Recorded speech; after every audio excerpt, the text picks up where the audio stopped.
This club is kind of the lighthouse of amateur sailing.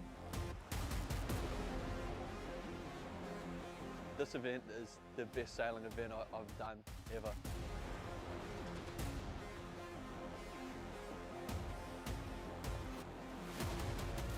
You know, this is the top Corinthian fleet in the world, and if you make mistakes, you're gonna pay.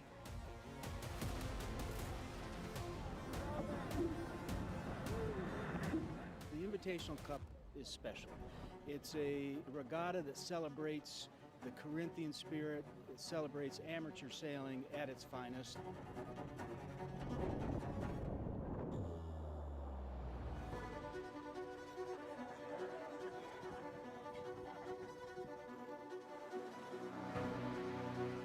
The one design nature of the sails and the boats, it really sets a great stage for bringing it, narrowing it down to just the skill of the team versus the other team. I would say this is the most prestigious event. Should be on your bucket list.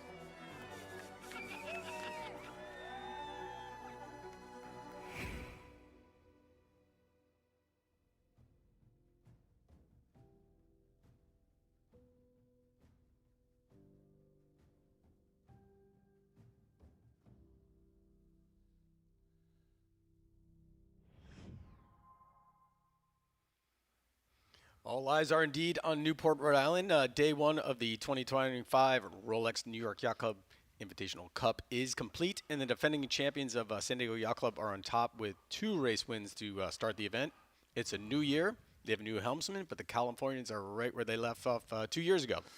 Today, they fly the yellow spinnaker as 19 teams from 13 nations regroup, all looking to match San Diego's pace. Welcome, everyone, to our live coverage of this 9th edition of this one-of-a-kind International Keelboat Championship. I'm Dave Reed alongside Andy Green, live from the New York Yacht Club in Newport, Rhode Island. Reporting from the course with us all week, Allison Chenard. Great to have her, and we'll be bringing you the action when the racing gets underway shortly, and with live tracking, live video, 3D tracking, and 3 races, I believe, on the schedule today. But before we get to it, we would not be here without the generous support of Rolex, our title sponsor, which has been a partner with the Yacht Club for 60 years and with the Invitational Cup since the beginning. We'd also like to thank Helly Hansen, our official apparel partner, Peter Zamay, and Safe Harbor Marinas. Now, after yesterday's racing, I'm personally keen to see how the other teams respond to San Diego's early dominance. Andy, plenty of races to go. What will the teams need to do to keep this team in check and change up the leaderboard? Well, thanks, Dave. I am so excited to be here. It's wonderful to be back at Harbour Court again here in Newport, Rhode Island. We've got 20 of the finest amateur teams from some of the most prestigious yacht clubs around the world. And we've got 4 days of racing, plenty of races scheduled, 3 per day. And we've got 20 boats on the start line. There'll be intense tactics. There'll be tight crosses. And we're going to come to you with a blend of racing commentary, expertise, and we're going to have a fun few days. Put the kettle on, enjoy some superb live stuff. And we are going to talk in a moment after we've watched this little highlight video from our first day yesterday. But from today, we are live and direct.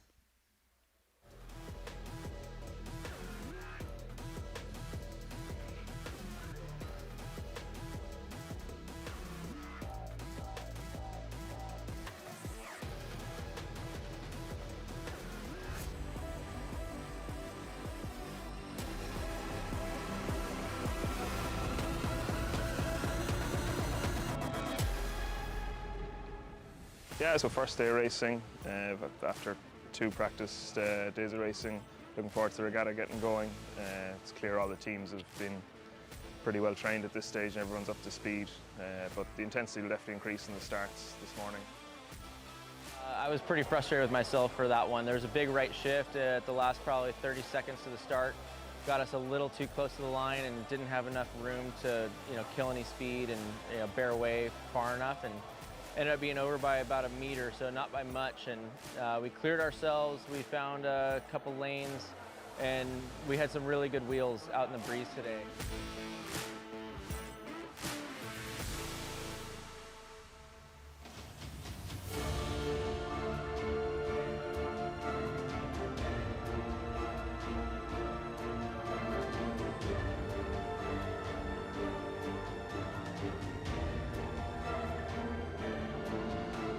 we did a pretty good first race.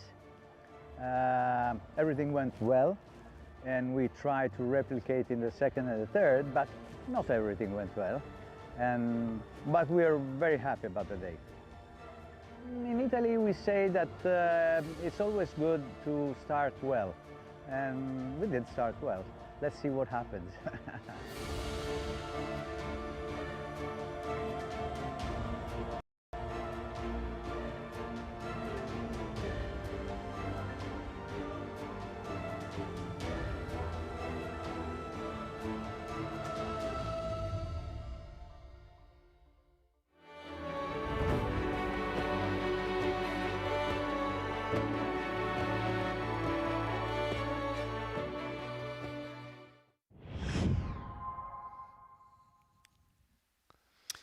Good stuff outside on Rhode Island Sound yesterday. Big waves, nice breeze out of the east. But today, everything gets relocated inside Narragansett Bay.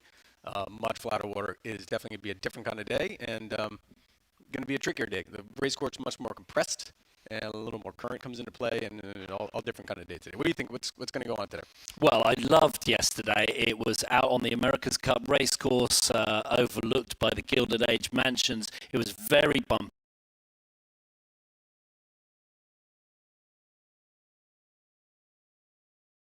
And, well, San Diego had the best of the day.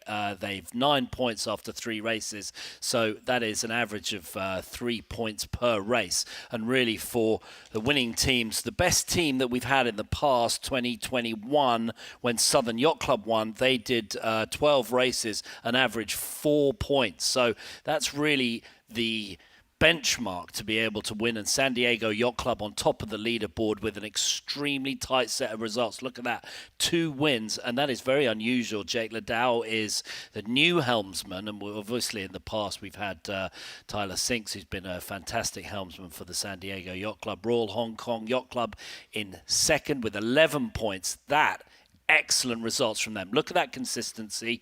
Royal Canadian Yacht Club, they've now got a new helmsman, Terry McLaughlin, finally hanging up his boots, having won this regatta.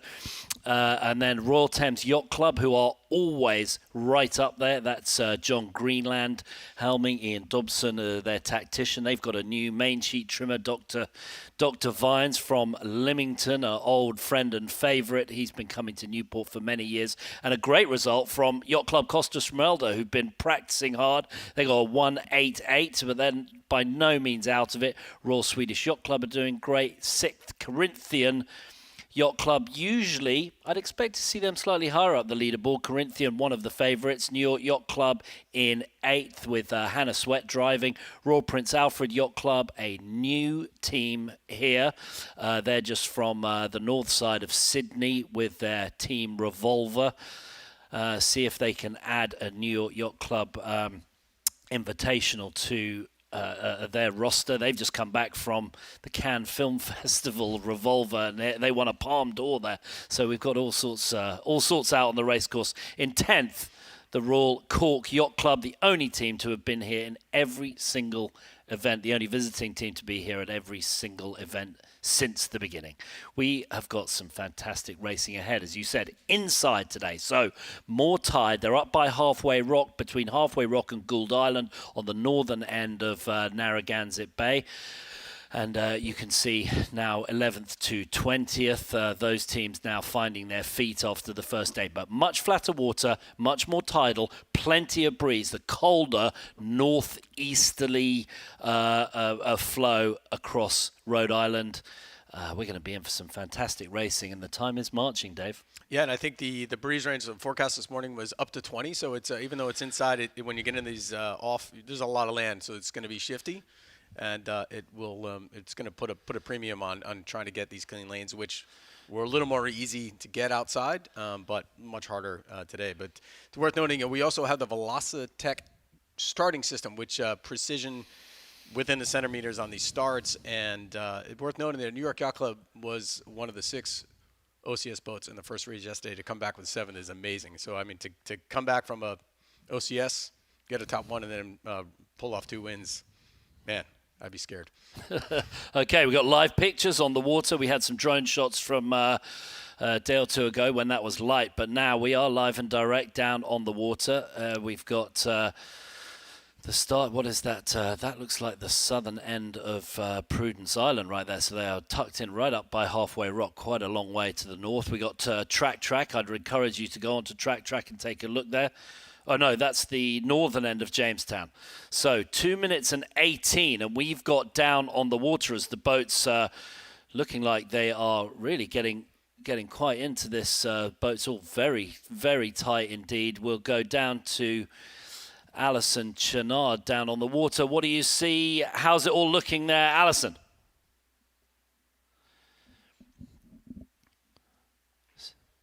She is quite a long way away. We'll try and get to Alison. Just if you can hear us, Alison, just pop in any time you get us, as we've got all of the boats queuing up for the start with 1:40 to go. San Diego Yacht Club in the boss seat so far after yesterday with a 7-1-1. Royal Hong Kong Yacht Club done a good job with a 3-4-4. Looks the starting line just on the left-hand side. That blue boat is the committee boat. And the boat's now on their final approach on starboard around just over a minute to go.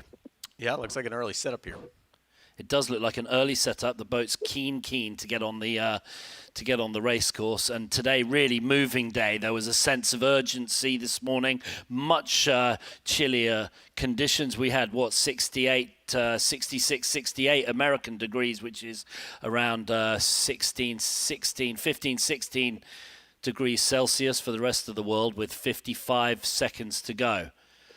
Bow number 18, Eastern Yacht Club. Not had the best of their regattas. Usually Eastern sort of quite up there, just to lure to them. Royal Cork Yacht Club. And we got bow number 10, that's Hoath Yacht Club. And towards the windward end, Royal Irish. We got Royal Prince Alfred there, just poked a little bit. Bow 16, Royal Canadian Yacht Club. Where are San Diego? They are bow number 2. But look at this. This is great. Fleet racing at its finest. Amateur fleet racing as bow 17. Royal Court Yacht Club putting the bow down. We have the Royal Canadian Yacht Club on board. We get some great shots here, and as soon as the start is gone, we'll give you some Velocitech data as to who was the fastest as they get in towards the line. Royal Court very tight in there towards the pin. Are they going to be able to lay the pin as they put the bow down? All the boats, off they go. Little bit of sag at the line, but just at the windward end, really good start from 5-6 of those boats at the windward end. Great stuff. Royal Cork at the pin. Look at that. These boats have been practicing very hard. Beautiful start under cloudy conditions here. Day 2 of the 2005 Rolex New York Yacht Club Invitational. Yeah, nice space down at the pin there to let it rip. And I think that was one of the things yesterday. The groups were much more bound up, so you had this left and right split. No ICS on this one is the call, and yeah, wow, clean start, it's amazing. Yeah, very good, and they were okay. Here we go with the Velocitech data. Yacht Club Punta del Este, the South Americans, they were a meter away from the line, and you can see now that we talked about the Royal Court Yacht Club at the pin. They had the best speed start, 7.2 knots. They had their bow down there, and Yacht Club Punta del Este really got a great start. 1 meter away from the line, doing 7 knots. Very good. This is the Velocitech new data that we've got here presented to you. Royal Prince Alfred Yacht Club were 1.17. That's 1.17 European meters. What is that? 4 feet in American. Yeah, that's rounded up to 4. Okay, very good. And Corinthian Yacht Club, 2 meters off the line. Hoath Yacht Club, 2 and a bit. And YCDI Yacht Club. Well, I like the space of the Royal Cork. This is this whole thing of like having space to just rumble, sail your boat fast, and not getting away from the groups. Super key here. Umpires on the water, so this is a fully umpired event, so we'll get those calls live as they happen as well. Nice. Yeah, we're gonna keep a look at the setup, and if we've got Al Chenard down there. We can get her. We're a little far away from the New York Yacht Club right now, all the way up on the northern end of Jamestown. Here we've got live pictures from Royal Prince Alfred Yacht Club, the helmsman there, giving it some serious concentration, a little bit of tuning on the main sheet. Now, this is great. Yacht Club Punta del Este. So, for those of you who are sailing geeks and sail trim particularly, you can see how the jib is trimmed in right there. The mainsail is trimmed in. Now the gap between the jib and the mainsail is really where the power is generated. Low pressure and high pressure. Low pressure on the left-hand side, high pressure on the right-hand side as it pushes the boats forwards up in towards the breeze. And we are joined today by a sailmaker extraordinaire from North Sails. We've got a 3-time world champion in the J22s, J24s, and 6-meter classes. We're joined by Mike Marshall from North Sails. Mike, we're looking at these trims right now. Talk to us about what you see. Nice to have you. Yeah, great to be here. Really excited to be here, and thanks for having me. Looking at the trim here, what we're kind of seeing is, at least as I look at it, I'm looking at where they're putting their jib cars inboard and outboard, seeing where they're ending up with their traveler in this onboard shot. It's really great to see. And then, from the offboard here, you can see how high they're getting their leads, and that's going to be some of the controls that they have here. And here as well, how much heel they're getting in the boats. And, from my experience in these boats, we've seen that the lower heel numbers, that 17 degrees of heel seems to be a pretty good number. And having the great opportunity to be out on the water and helping to coach these boats on Sunday this week, we were really focused on that a lot here. So definitely going along well here with a nice consistent heel angle. This flat water here, more of a gusty conditions kind of setup. What controls do they have to keep that boat at that 17 and keep it trucking?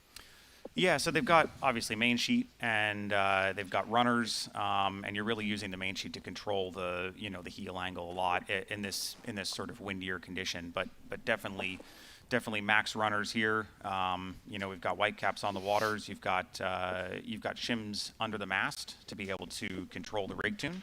And you've got where you end up with your jib lead, and so that whole balance is what's the feedback is going to come from the driver about how much helm they have, and that balance of how much you want the main sheet to be trimmed in, how much you're looking to have, where you're looking to have the jib car, how tight you're looking to have the jib sheet together, and then just the general rule of how many shims you're trying to have in to keep the boat powered up. Not too much of that, but you've as a coach for this fleet, you've seen the setup for a lot of the boats, and there's really, you've also tuned every single one of the rigs to be perfectly alike, right? That's this thing about this fleet. What do you see in this fleet so far that if you develop these sails that people have made changes in the way they've sailed the boat over these 9 editions of this event? Yeah, I mean, obviously the sails have been consistent all the way through from day one in the class to now, and that's one of the keys of the one design aspect. But one of the big changes that we made over the last, I think 2023 is when we did it, was the rig tune project that we took on, and we changed the way in which we were tuning the rigs in the boats to try to make everything even more consistent than it already was. And so now the rigs are tuned based on lift-off pressures from the jack. And so what does that mean? That means, how much you're getting the, what tensions you're achieving on the shrouds for, as you add shrouds to the, as you add tension to the shrouds going up on the jack. And then the crux of it is that every single boat has been measured on the pre-bend that the mast achieves at full shim stack. And so that basically means that if you were to jump from boat to boat to boat on the race course, your main would set up the same for the runner tension for the for the Cunningham that you had on, and so that just ends up with a really consistent setup for the boats, and so everyone's on a perfectly fair platform. And the big change that we had is, and the hard part about it is having to send someone up the mast to measure the pre-bend on every single boat consistently on a no-wind day, which it adds a lot of time and it's a lot of work, but it's the most accurate way to get everything to be identical between the boats. Talk to us about what you were talking about, the shim stack for those uninitiated. Yeah, so under the base of the mast obviously has what we would call a mast ram, a jack in the bottom of it. And so what happens is that jack pushes down on the hull underneath the mast, and it pushes the mast up. And then you put in these metal shims, which have different sizes. New York Yacht Club has 20, basically multiple different sizes. They've got a 20 mil, a 10 mil, 5, 3, and a 2. And so at full shim stack, you get the entire 40 millimeters under the mast, and at the minimum that they're allowed to do is 22 millimeters of shims, and that's the loosest the rig can go. Okay, wonderful. Well, we'll get into more of that tech stuff because we just had that beautiful shot from the drone. Here we go. Look at this. This is a great summary of the boats coming from the right-hand side. The Royal Cork started at the pin on the left-hand side, and it looks like there's been a very slight right-hand shift, or perhaps the outbound tide has just come a little more around the tip of... the outbound tide, so they're going against the tide, so there may have been a little tidal advantage on that right-hand side as they were going up towards Prudence and Hope Island, but Royal Cork are not going to cross those boats coming in from the right-hand side. This is tight right here, as we've got the Royal Cork were the pin boat, so they are going to have to duck bow number 16. The Royal Canadian Yacht Club doing a nice job just to lure. They're on starboard. They can't tack because they've got San Diego Yacht Club just to windward of them. But look, the current leaders, San Diego, just getting squeezed out a little bit as we go on board with the Irish there. And bow number 4, Royal Hong Kong Yacht Club have got San Diego squished in a little sandwich as they go away towards the left-hand side there on starboard.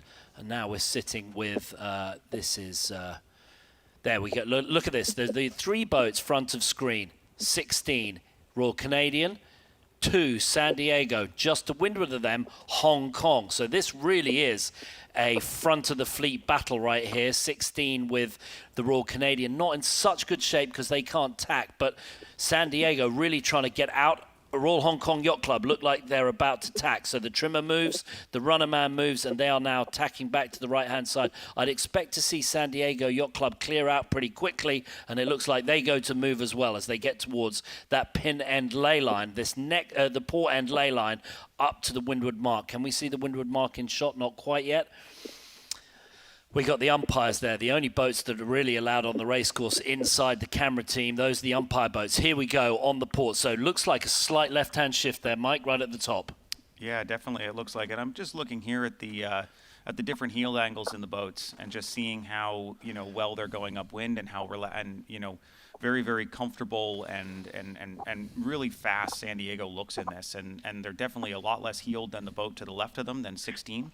And the boat is kind of coasting along really nicely here, and it's moving really well through the water. And you can see how much they gained just out of that tack against all the other boats. Yeah, they did. They came out of that tack nicely, and that they weren't in the best position on starboard, as we were just talking about. They were slightly jammed in there, but they managed to get themselves a little bit clear of the Royal Hong Kong Yacht Club. And we got the boats now coming towards this left-hand side. That's Eastern Yacht Club and Yacht Club Costa Smeralda. But looks everyone's on port, left-hand shift now, and we're looking up at I think we're looking up at Prudence Island right there. What I love here is the Japan Sailing Federation leading this race. We're watching. They've been here many days before this regatta. This is their 7th time competing at the Invitational Cup. Their third place was their best result. And talking to them after racing last night, they were disappointed, obviously, with their first day of racing. And but they were ready for a restart today, as they said. And man, what a good way to start the day. Yeah, the helmsman, Mr. Funazawa, a name to conjure with for sure. He's been around for many of these invitationals and is wonderful helmsman. And they compete always. They're up and down a bit on occasions, but they have the skills to get to the front of the fleet, no problem at all. Okay, Royal Prince Alfred Yacht Club on board with them, just crossing. That looks like, is that New York Yacht Club tacking onto port directly ahead? It is very tight going into the top here. That's what I love about the inside course. Yeah, it gets very close indeed. So, at the moment, Japan Sailing Federation just edging it. So they have sailed the best of the wind shifts so far. They got a righty. They started towards the right at the start.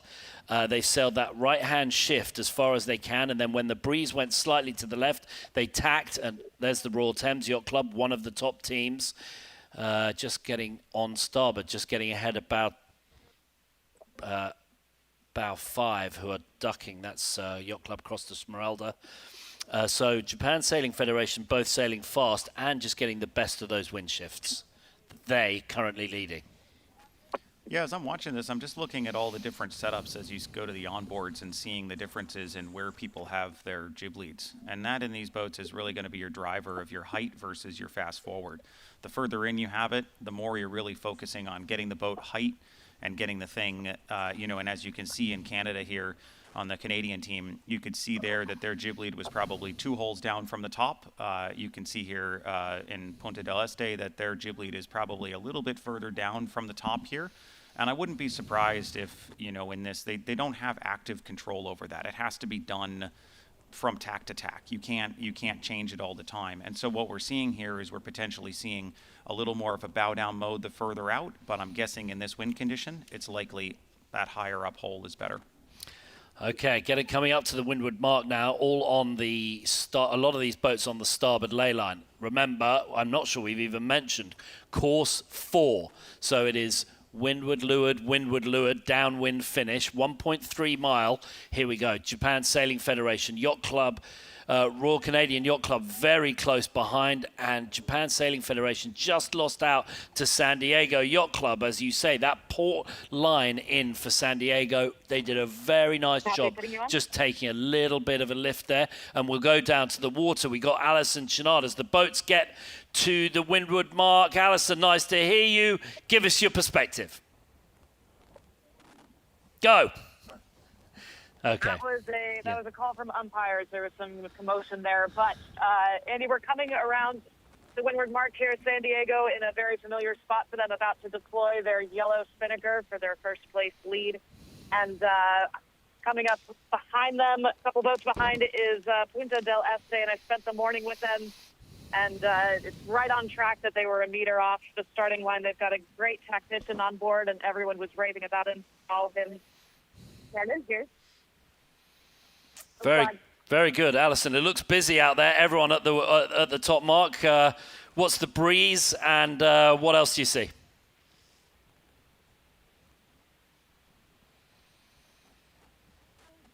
Andy, are you getting those umpire updates? No, didn't get the umpire calls. Just give it to us manually if you can. Those didn't come through.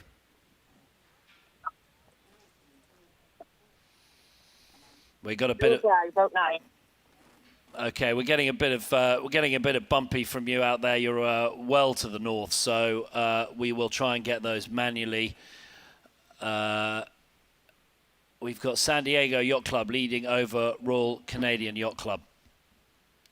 Japan Sailing Federation, Yacht Club Punta del Este, then the Royal Thames, who are still in the hunt. This is the cool thing about this style racing and the equal boats, right? These first 3 that get around before the chaos that's happening behind them, man, the space, now they can just sail their own race. And Mike, I mean, for exiting this weather mark can be difficult to jibe, so that kind of takes that off the table, right, when you got that kind of traffic. So in your experience, what is the best way to set up and get well positioned at the top of the run? Yeah, I think it's a unique fleet, right? It's 20 boats that are 37-foot boats, and it's a 1.3 something mile upwind beat. So there's not a lot of lanes out there. There's a lot of wind shadows, and it's definitely difficult if you're not one of the first couple of boats around the mark. Okay, Royal Canadian Yacht Club, we're on board with them. The helmsman, Lance Fraser. Tactician is Greg Douglas. It's something of a family affair here, which Dave will talk to us about in a moment. Scott Collinson, Drew Davidson, Chantal Hurst, you can see right there. Lauren Laventure, Ingrid Merry, Tyler Merrick, and Liam Millen. We're on board with the Royal Canadian Yacht Club, and currently they are in 3rd spot. They are chasing down the leaders, who you can just see under the spinnaker with the leaders. It's golden. Golden chute. Yellow? Golden. Yellow chute. Yellow chute. Yeah, on the Canadian boat here, remember we ran into Terry McLaughlin yesterday, who said he's been the most relaxed he's ever been at Invitational Cup because he's not on the boat, right? He was happy to be here to support the team and watch them go on with Lance Fraser fully in control on the helm. But calling tactics, Greg Douglas, a fantastic Finn Olympian, who's also the brother of Sarah Douglas, another ILCA Olympian out of Canada, who's just so happens to be married to Lance. So it's all a family affair, or just fully connected up there with the Canadians, and that's a lot of bit of the chemistry right in the crew that makes a huge difference in these boats. Time the boat together and knowing each other, right, Mike? Yeah, I mean, the time of the boat is very clear here. I mean, Lance has been sailing the boat for a very long time with that very similar crew. He's been in it at least the last 3 years, as far as I remember. It's been a very, very long time. And so, and same with that whole team, obviously, on San Diego as well. And you know Lance, tell us a bit about him, what his skills are. He's a Bermudian Canadian, as so many of them are. Bermudian Canadian, obviously know him from racing on the IC37s, you know, and that group. And you know, definitely they've been that whole team has been really, really consistent over the years in being up there, and we always see them in the, you know, when we have the Florida Racing Series, we always see them down there. Yeah, they've done the last 2 seasons in the IC37s in Florida. You go down there and coach as the fleet coach. No, I'm down there. I actually sail with Phil on Arethusa, so I've been out and around a little bit, and so I sail with Phil lots on Arethusa for a lot of the summer and the Florida Series, and lucked out and was able to sail with Peter McLennan on Gamecock for the North Americans last year. Yeah, well, very nice. Might be worth noting also, and I don't know this is fact, but on board Royal Canadian Yacht Club is their bowman is their Commodore, Tyler Merrick. So he may be the only bow Commodore in this entire fleet. I don't know, but that's great to see. Hunting San Diego. It's really cool in some of the shots that we have here. If we end up down back on the water, you can see that the different modes that the boats have. You can be, you know, the great thing about the IC37 is that you can be in a bow up mode and searching for a lane and getting to an edge of the race course, or you can be in the slightly lower mode. And this is kind of that inter sort of middle of the mode range where you can be in either one and you still have good VMG. You're probably on the top end of still, or the bottom end of still having the jibs up. And so if, you know, you see the breeze dying a little bit here, we might start to see the jibs coming down, but it's pretty interesting on the water and the different modes people are choosing and what's going to win out at the bottom. Does the shortness of these downwind legs as well, do you just sort of leave the jib up to keep the sort of the chaos off the bow, and just, I mean, there's not a lot of time to get sails up and down. It's all happening pretty quick. I mean, you have the opportunity to do it. It really comes down to a boat balance thing, and it's an efficiency with the main. Obviously, you're using the jib to accelerate the flow across the backside of the main, and you're obviously getting a little bit of drive out of the jib itself. But it's also a boat balance thing. When you put the bow up, you can keep the jib up. That keeps the boat a little bit more balanced. You know, and you know, but then as it gets lighter, it's going to interact with the kite more, because the jib it's not a staysail, it's a true jib, so it's forward of where it ought to be, and so that's why you see the jibs coming down fairly quickly when you hit about that 9-10 knot range, and you're starting to go bow down. Fantastic. A lot of movement here. This is on the weight, the fore and aft crew movement on these boats. How we're in this sort of marginal. Stand by. Yeah, stand by the jibe. Is that they're just the bowman there on the Royal Canadian Yacht Club, just getting it all ready. A little bit of Cunningham there. Talk us through this. This is upwind prep. Yeah, so they're obviously coming at a leeward mark. Hard to see which way they're going to turn right now, but the kite's going to come in on the port side of the boat there on the left side with the string drop, and so they've got everything. They're prepping everything, the outhaul, the Cunningham, to be able to come around the mark in a nice clean way, get the sheets to be able to, you know, run freely, as you see on San Diego there, taking the kite down. You know, with the string drop system, taking the kite down can be a daunting task, because it's, you know, the kite's trying to fall into the water and you only have one person or two people trying to pull the string down. And so, you know, there's a lot of kite up there. And so you can see San Diego doing it very expertly there, and the kite's away and into the boat. And hopefully, as we pan over here, we're going to be able to see Canada do that as well, and see their prep work go to good service. But I think it looks like they split gates with San Diego here. Sensible thing to do. Split the gates there. Try and get some leverage on that other side. Royal Canadian Yacht Club. There you go. Just around that that the other mark, so split. San Diego, right of screen, Royal Canadian Yacht Club, left of screen. Nice gains for them, and they are well clear of boat number 3, Japan Sailing Federation, who also choose the mark to the left of screen there, right-hand side mark looking upwind. But San Diego Yacht Club in the lead again with a 7-1-1. That is some serious stamping their mark on this regatta at such an early stage. Yeah, remember this is a no throw-out regatta with 12 races, long week. But, man, you start piling ones in there, then your throw-out doesn't really matter at that point anymore, does it? Yeah, Yacht Club Punta del Este, a very nice downwind leg. They're looking extremely good. That's bound number 15. Just a little luff at the bottom mark there. And Yacht Club Punta del Este are with Philippe Ampierre. He is the driver, the tactician Santiago Silveira.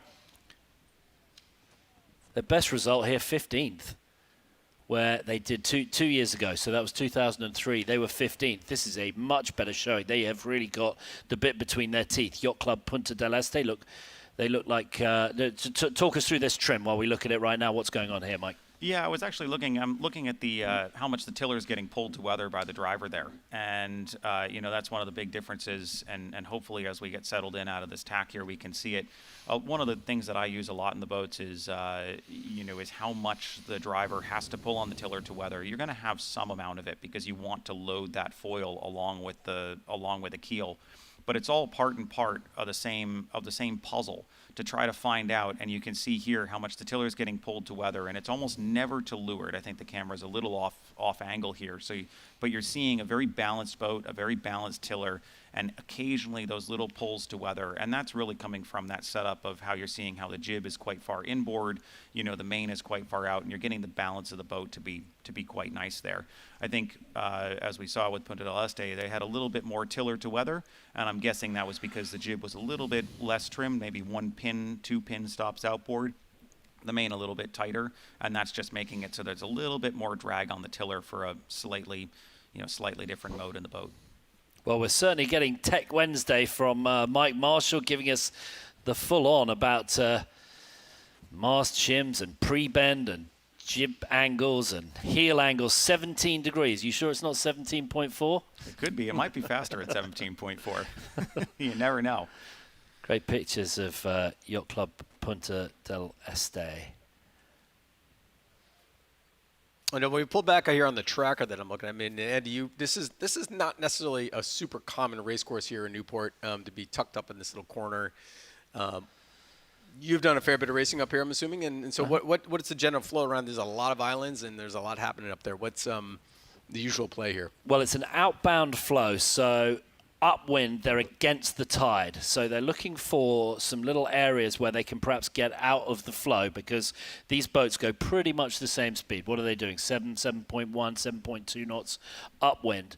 And the flow of tide here, I guess you could call it the current flow, is around 0.4 to 0.7 of a knot.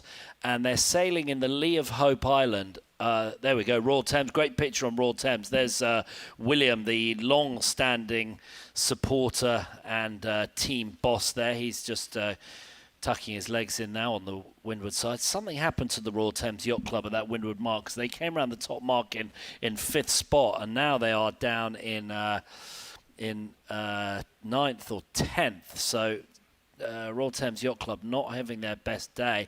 Their best race there. Perhaps we'll go down to Alison Chenard. Can you hear us down there, Alison? Give us a little update. What do you see? Well, keep having a go. Alison, if you're there, give us your perspective. If not, we're going to keep rolling. Andy, can you hear me this time? Are we closer? Yeah, go. We can hear you loud and clear. Are. Yeah, Hello. excellent. I've been listening to you all day. Wonderful. We are just following the fleet up now after the leeward gate. Boat 3 Royal Irish had a penalty turn, as called by the umpires just now for, I believe, hitting a mark. So they are squared away and back on track. We had some late douses later in the fleet around those marks, and that caused him to pinwheel out around the marks. So not the best boat handling, but everyone seems to be back on their way up the course, and we are headed up for second windward leg. Yeah, so what have you got for breeze and conditions? Give us a summary. Looks grey and chilly. Looks like a Solent day, but flat water. It is. When we were stopped, I was reading about 12 to 14 knots. We are in motion again, so I can't quite check it. But, yeah, it's a flat water ebb tide, and we're putting on a good show for the homeowners of northern Jamestown up here. This is Sosa's best seats in the house. Yeah. Washington Shore. Yeah, wonderful. Okay, well, we'll be back to you at the next windward mark. We've got pictures of Itchenor Sailing Club, a last-minute addition, but a long-standing team. That's Barry Sampson at the back of the boat there with the grey jacket on. And Itchenor Sailing Club got a new helmsman. New helmsman this time, Itchenor Sailing Club, Dave? They do, but real quickly, I want to talk about Royal Hong Kong Yacht Club, right? Okay. The practice racing the first day, they have been kind of the standout surprise team, I think, for a lot of us. That consistent, as you noted at the top of this, that but this is time in the boat, as we keep saying, keeps coming back, and they're 1, 2, 3, 4. They've top 5 as a result, and they pretty much have been there at this thing since the beginning. And as the youngest tactician with Duncan Greger at 21 years old, and did this thing at 19. Helps on Peter back, and so the two of those guys, they have a long-standing relationship, and Mike, between those two and the main trimmers, and they're going to get to Rick Merriman with San Diego, he could probably sail this boat blind, but the threesome in the back of this boat, how important is it that they are in sync around the course? I would even count one more. I would count that runner trimmer in there as well, because I think that, especially in this condition, that's going to be the one of the very important jobs between the main balancing the boat, the driver obviously making it point at the right angle, the tactician putting it in a great place, and the runner trimmer, even if it's just getting the tension correct out of the tacks and the pressure and the lulls, getting the tension correct all the time. It's really important, and there's a constant speed loop. There's constant conversation that has to happen upwind between that group. So back to Itchenor. So with Barry Simpson kind of stepping off the stick, Paul Ward is driving this bus, and he's listed as a 2019 J70 World Championship, which is no small feat. So twice Bacardi Cup winner, so clearly knows how to sail these kind of boats. Yeah, looking at the track along the course, I actually quite like some of the boats that have nudged to the left-hand side are going into the lee of Hope Island. And I think you can get a little bit of tidal relief under the lee of Hope Island. So the boat's more on the starboard ley line as we come into the windward side. I like the boats here that have gone slightly more to the left, and that includes Royal Hong Kong, it includes Hoth, Japan Sailing Federation, San Diego, and Royal Canadian, more going towards the right-hand side. And I actually see Yacht Club Punta del Este and a few of the boats on the right-hand side not having such, just not quite so good. I think there's better tidal relief on the left. Here we are. Are we? This is just tacking here. This is one of the Irish teams. Was this Yacht Club Punta del Este? Who are we on board with here? Give us a little bug there, Costas, on the boat here. On board with. Not quite familiar enough yet, but there's plenty of busyness going on. This is Punta del Este. There we go. Yacht Club Punta del Este. To your point on the race course, it's actually a really interesting course up here, because you get that current relief potential under what is Hog Island, or not Hog Island, what is Hope Island. But you also, there's a bit of a dip in the land on Prudence, and so you occasionally get righties, which is what we might have seen a little bit on that first upwind. You get the breeze shifting to the right and going through that dip in the land in the middle of Prudence Island, and it sort of helps that side of the race course. So it's a pretty interesting course that, really, and in the boats in general, it tends to be that the edges are pretty powerful, and the middle of the course kind of falls back, but it's a very interesting course up there. And why is the middle of the course fall back? You do too many tacks, or you what's the experts' view on that? I mean, I think in this fleet, it's, you know, there's huge wind shadows and there's too many tacks, and, you know, it's just so hard to get yourself and get the boat rumbling and get it up to that 6.8, 7.2, you know, boat speed upwind that you're trying to get to if you keep getting tacked on and you keep losing your lane over and over and over again in that middle of the course. And if you're ending up in the middle of the course, you're not necessarily getting either of the two benefits. You're not getting a tidal relief, or you're not getting all of the shift. And so, you know, you got to take a little bit of risk here. You don't want to be bouncing around in the middle of the course, but you definitely don't want to be the boat, you know, as we saw with, I think it was Royal Hautes Yacht Club, that was all the way out to the left, and we saw that, you know, they ended up rounding the top mark in around 5th or 6th, and you know, but again, maybe a little bit too much risk out to that side.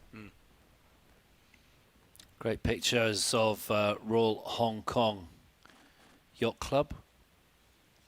Yeah, certainly the top of the fleet here, not much changing in the positions, and but yeah, we watch the tracker. The shifting that's happening in the middle of the fleet here is all over the place.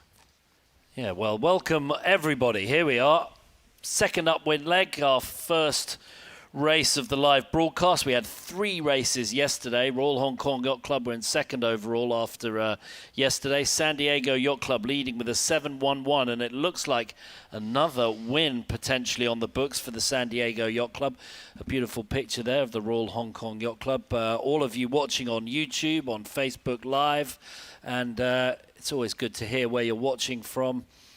We've got Keith Richardson in Toronto, Go Royal Canadian Yacht Club. We've got all sorts of people. Laura Lenardi, who is supporting the Punta del Este Yacht Club, as is Daniel Hilsdorf. We've got lots of South Americans on the broadcast today, on board with the Royal Canadian Yacht Club as we head upwind. This is the final upwind of race number 4, race number 1 today. Yeah, Andy, this is kind of the cool thing as this event grows on and on. I think this is the year where we feel like, I mean, even teams have bought some social media people here. I know there's a lot of watch parties happening at a lot of the clubs, and so I think the excitement over this event just keeps getting bigger and bigger, and it's great to have people watching from around the world. Yeah, so the leaderboard still standing actually very similar. San Diego Yacht Club have eked out a lead of around 60 meters. That's about 200 feet. The Royal Canadian Yacht Club have just a little ahead of the Japan Sailing Federation, and the real battle here as we come to the top will be between the Japan Sailing Federation and the Royal Hong Kong Yacht Club.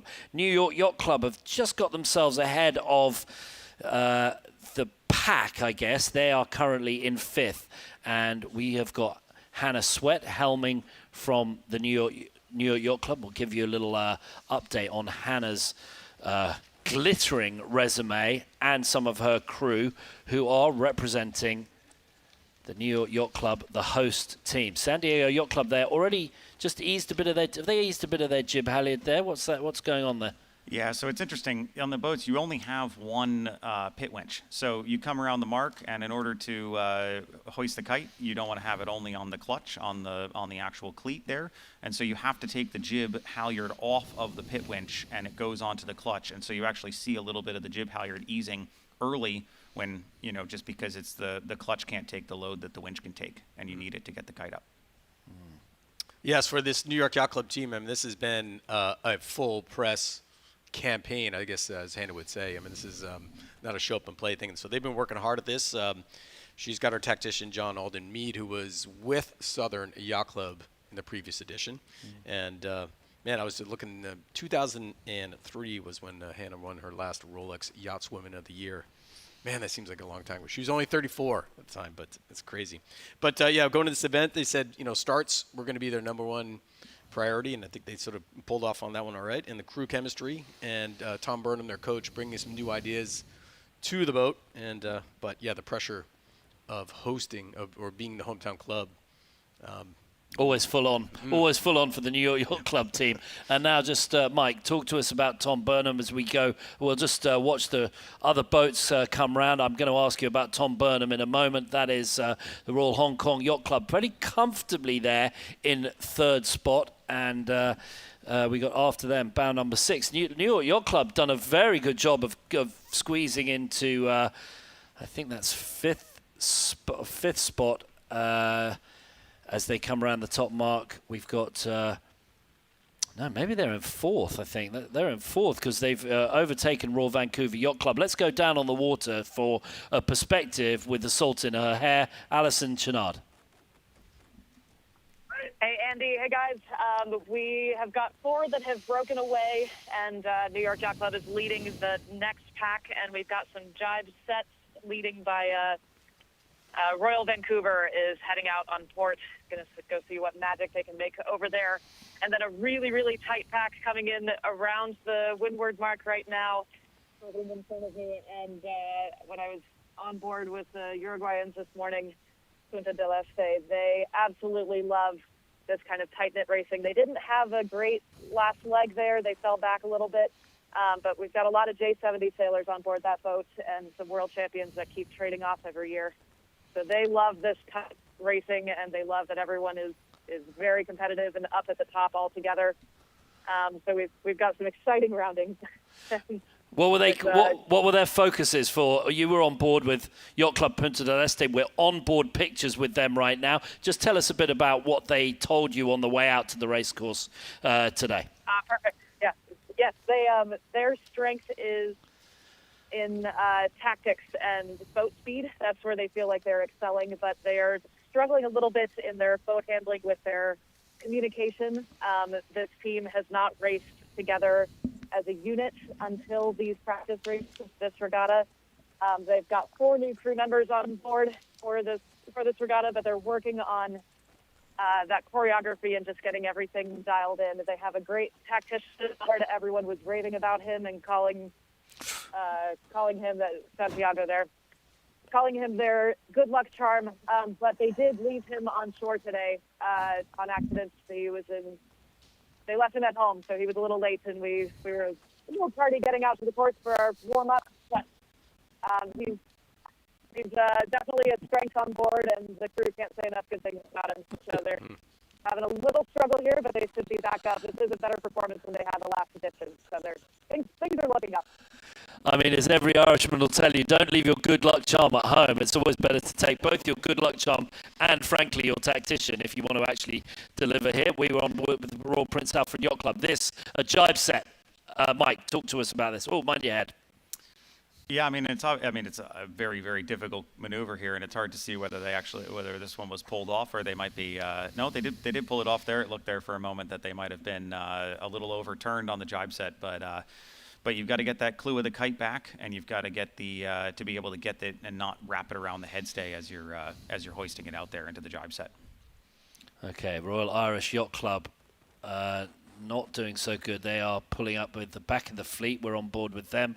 But at the front of the fleet, San Diego Yacht Club doing a super job. They look smooth. They look calm. Not too much trim going on there. They're just sailing neat and tidy there, Mike. Yeah, I mean, I think every time we go to the proof is pretty clear here on what's happening. Every time we go to a shot of them, the boat looks really stable. It looks really clean. It's there's not a lot of trim. There's not a lot happening. The croup is at the back of the boat. They've got the bow up. They've got the boat on the right apparent wind angle, and they're just rolling along away from the fleet. And they seem to be continuing to build their lead just little by little by little here. And so it's pretty clear where they're getting those first from. What are the rules about pumping the mainsail or trimming the chute? Are there restrictions or rules? Yeah, it's basic rules once per wave on pumping all the way through. And in reality, in this condition, when there isn't a lot of waves, it's better to just have a nice consistent platform and keep the apparent in the boat. And it looks like they're setting up for a jibe here. Talk us through it. Yeah, so you can see crew moves forward. You've got 2 or 3 people there on the rail trying to pull the new sheet around, and you can see the boat hasn't turned, and the kite will get almost completely full before the main comes over and before the boat turns. Obviously, that one, it looks like someone might have missed a pull on that, and that's why the kite's getting a little bit, is flapping there. But you can see just how slow the turn has to be in these boats because you don't have, powered winches to get, or handles to get the kite around. You've got to do it all by hand. Oh, well, that was the moment that the leaders, San Diego Yacht Club, with their yellow spinnaker, gave us what should have been a masterclass out of 10. And they gave us a couple of flaps of the kite there. So a 6.5 maybe. Yeah. Always when the cameras are running. Always when the cameras are running. Well, They're okay. They're not under pressure because they're leading. This is the final downwind for race number 4, 1.3 miles at 040. So as we were talking about earlier, northeasterly sea breeze. Northeasterly gradient breeze. No sea breezes this week, I don't think. Doesn't look like it. Not coming up in the forecast. I haven't looked recently for the end of the week, but definitely nothing. No sea breezes in the forecast so far. An amazing team here. As we remind everybody, these are amateur Corinthian teams, and Jake Liddell has a full-time job, just like everybody else on this race course. And amazing that they could sail with such perfection. And same with Adam Roberts, a tactician who is the winning tactician from the last edition as well. On the boat, David Dempsey, Max Hutchinson, Nick Martin, Rick Merriman on the main, right, and Andy Ryder, Lucy Wallace, and Kara Voss as their 2 females. So, man, sailing, real careers. Having fun. And a testament to Jake's driving here is just how little they're having to move the sheets, and he's just keeping the boat on a really, really accurate apparent wind angle downwind, which is really important, and it's very clear how fast it's going for them. And that's one of the reasons they're pushing themselves ahead. When you get ahead, just cool and calm, smooth, and that gains you forward. Gains you forward all the way, and you just slowly chip away at it and pull away from the group. Yeah, very good. It's like final jibe here into the finish. Oh, there we go. Look at that. That was a more 8 or 9 out of 10 for that one. That was definitely a much more 8 or 9, and you can just see how late that turn had to be, how late the boom came across, and how the kite nearly completely filled before they were able to, or before they completed the turn, using the last bit of the turn to help to fill the kite. Yeah, very good. Coming in towards the finish now. There we go. There's the race committee, the New York Yacht Club race committee boat. Now, you just went through the crew on the San Diego Yacht Club boat, so we are going to now join the Royal Canadian Yacht Club, and we'll just talk through their new crew as well as they are coming in towards the finish. But that is that's a 15 to 20 boat length lead of San Diego. So that cool, calm sailing from Jake Liddell has really stretched them into a very nice leader tour indeed. Royal Canadian Yacht Club on board with them. Talk us through the crew. Yeah, this is another solid result for the Canadians, and as we mentioned earlier, Lance Fraser, super on the helm here. Greg Douglas, tactician. Scott Collinson, my apologies. Drew Davidson, Chantel Hurst, Lauren Leventur, Ingrid Mary, Tyler Merrick, the Commodore, up on the bow, and Liam Millen. So a solid team. Commodore on the bow. When are we going to see that from the New York Yacht Club? Great result. Royal Canadian Yacht Club in second, and they held on to that over the Royal Hong Kong Yacht Club, who are now just coming in towards the finish. Japan Sailing Federation did a great job of holding on to all of that. Nice job from them, and they look comfortably in 4th spot. And Hannah Sweat and her team from the New York Yacht Club also done a very nice job of just poking their nose out from the rest of the pack. There we go. Royal Hong Kong Yacht Club finishing across the line. Royal Hong Kong Yacht Club, I think, made some gains here as of late, because they certainly weren't in that 3rd position early on in the race, I don't believe. No, they did a good job, and they've got a very experienced team, the entire same team as they had 2 years ago for the Royal Hong Kong Yacht Club, with Peter Back, Duncan Greger, Nicholas Burns, Matt Curtoys, an old mate of mine from Southampton University, Marcus Schmidt, Samuel Sitt, Andrew Taylor, Elizabeth Y, Carming Yip, and Maureen Muller, who's the alternative. Here we go, the Royal Swedish Yacht Club coming down towards the finish. They look like they are going to nudge it in, eighth? Just behind Eastern and just in front of Yacht Club Costa Smeralda, Royal Cork Yacht Club. Disappointing, I'm afraid, for the Royal Thames Yacht Club, who had some sort of issue. We're going to have to see what happened there, because Eastern Yacht Club now just coming across quite close after this. Royal Cork, who've been here every event, with Anthony O'Leary as the helmsman. Robert O'Leary, I believe his son, his nephew. Ben Field, their long-term tactician. Yacht Club Costa Smeralda have done a nice job. They've had a few wheels yesterday and today. They look like they've got their act together. Royal Hong Kong Yacht Club, Royal Cork Yacht Club with also Emma Geary, Patrick Good, Derek Moyan, Sally O'Flynn, and Marty O'Leary. You can tell they're Irish, that's for sure. Their best result was a third in 2019. But the O'Leary family, really Irish royalty in sailing, particularly from the world's oldest yacht club, the Royal Cork Yacht Club, founded in 1720. And it is quite the yacht club, based in Crosshaven, just south of the city of Cork, as we watch bow number 14, Yacht Club Italiano, come across, and bow number 7, Royal Prince Alfred Yacht Club. Just ahead of them is the Royal Thames Yacht Club. They'll be asking some questions there, because they look like they were up there, and maybe they had a problem with their hoist, or they had an incident at the windward mark. For a little perspective, we'll see if Alison is down on the water, just to give us a wrap up from your perspective. Alison, go. Yeah, there's quite a bit of activity there. The last few boats coming across the line, it looks like Punta del Este took a high angle toward Itchener and freaked them out a little bit, threw in a jibe, and then squeaked out a point in front of them. It was a rather a friendly, aggressive move, but they got that point and were able to squeak it out across the finish line there. But everyone's resetting now. Some jibs are down. People are resting, drinking water. These races are quite a haul. They're mentally locked in for quite a long time. So we've got a little bit of resting going on and setting some plans for the next race.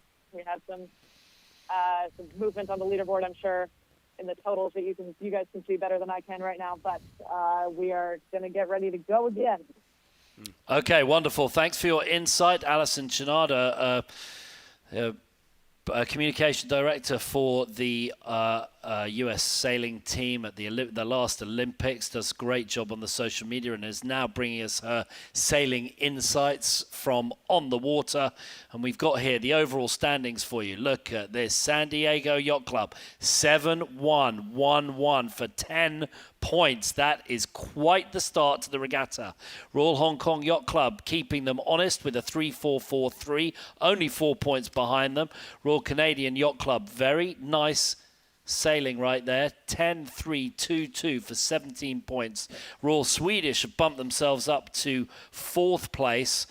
And Yacht Club Costa Smeralda also did a nice job, 7-9. They were in 5th. New York Yacht Club also moving up ahead of the Royal Thames Yacht Club, Corinthian Yacht Club, Royal Cork, Royal Prince Alfred Yacht Club. That's the top 10 standings, and we are in a probably 15 to 20 minutes until our second race. We've got 11 till 20, you can see there on the board.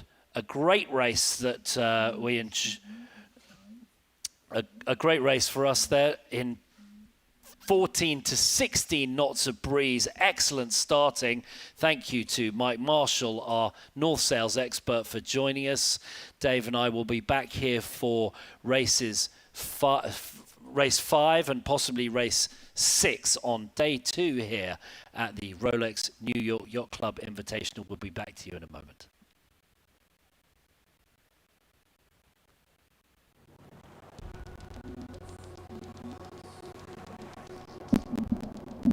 This event is the best sailing event I've done ever. You know, this is the top Corinthian fleet in the world, and if you make mistakes, you're going to pay. This club is kind of the lighthouse of amateur sailing. 2009 was the year that marked the beginning of what would become one of the premier sailing events worldwide for amateurs. While Corinthian sailors have remained at the forefront, the Rolex New York Yacht Club Invitational Cup has maintained its ultimate level of professionalism, and in 2023 the event celebrated its 8th edition.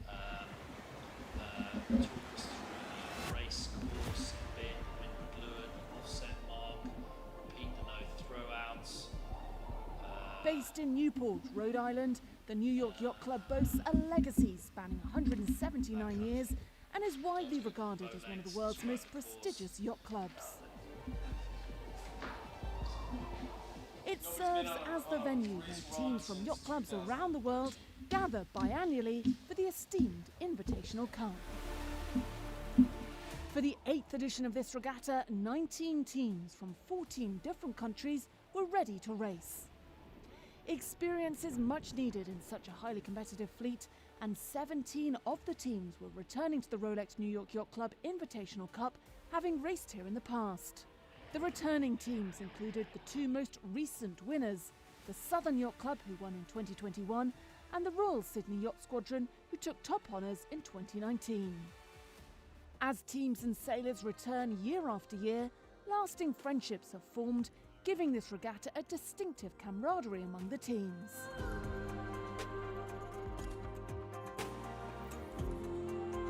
Yeah, so one of the things I'm excited about the Invitational Cup is that since 2009, we first held and I was involved, you meet teams from around the world and you see them every 2 years and they become friends. And so as much as it's important to be out there racing and competing, that it becomes almost a family that you get to know over the years. So it's evolved. So I was talking to some of the teams today that I've known since 09 and 11. I competed in 15 myself. It's just great seeing them together. They always comment how this is one of the best events that they attend each year. It was a Corinthian event.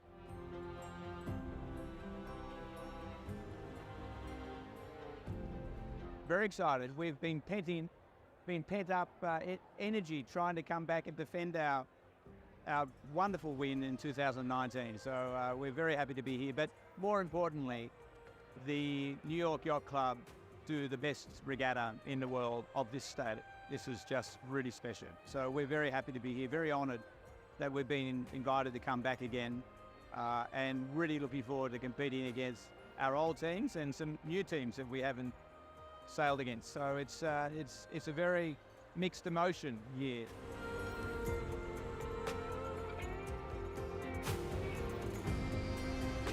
This club is kind of the lighthouse of amateur sailing, and everything they do is really good, really good. The camaraderie and the friendships that we forge here in this type of event is yeah, we love it.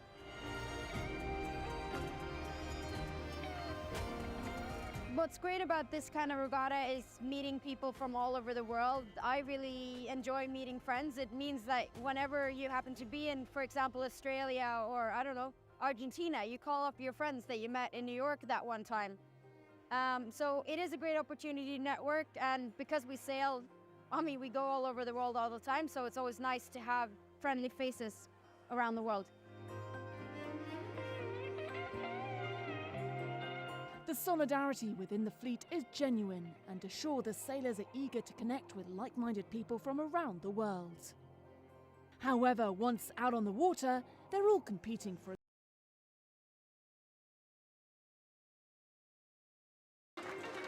After working with the artist and kind of going back and forth with the committee on different approaches that we could have taken with this trophy, Wendy was really inspired by the iconic architecture at New York Yacht Club. And what she ultimately ended up doing was finding a way to incorporate our 3 historic clubhouses into this trophy. So there are a few elements that are really stand out. We have this wonderful punch bowl. It's a really unique shape. It's sort of evocative of maybe a clamshell or even a vessel. I feel that it's the wonderful faith that the yacht club had, and they didn't want something that was spun. They didn't want something that was CAD generated. They wanted something that would sing their song for them. And I was on board with that. I got it. They had a chance they had other people's work to look at. It was maybe more classy and easier to understand, but they chose me, and that inspires me.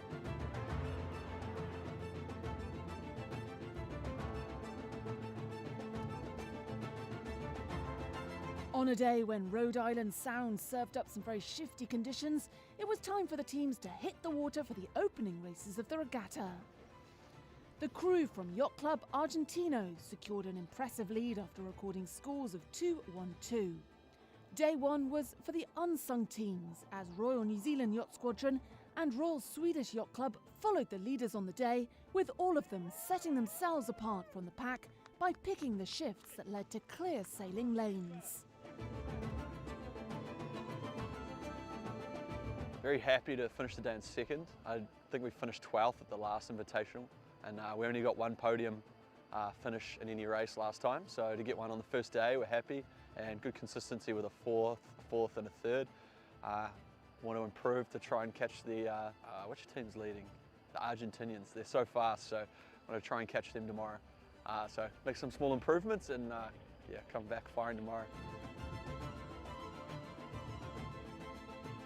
We had a really good day, but tomorrow is another day where it could be completely different. We spend a bit more time trying to get the boat faster, and we're pretty fast today. So yeah, I think we learned some lessons about trimming the boat. We pay a lot of attention to what the guys at North Hayes told us. Yeah, I think it worked. We were very fast today. The Rolex New York Yacht Club Invitational Cup has consistently offered more than just racing, with its accompanying social activities serving as the perfect complement. The inaugural day of competition culminated in the Defenders' Night, where the reigning champions from the Southern Yacht Club took charge of the decor, music and menu selection, featuring some of New Orleans' most iconic dishes. Food in New Orleans is very important to us. You know, it's how we get together and do things and you know, relax during the course of the day. So it's very nice that we're invited up here to a harbor court, that we're able to bring the beignets, something else that you know we really enjoy doing.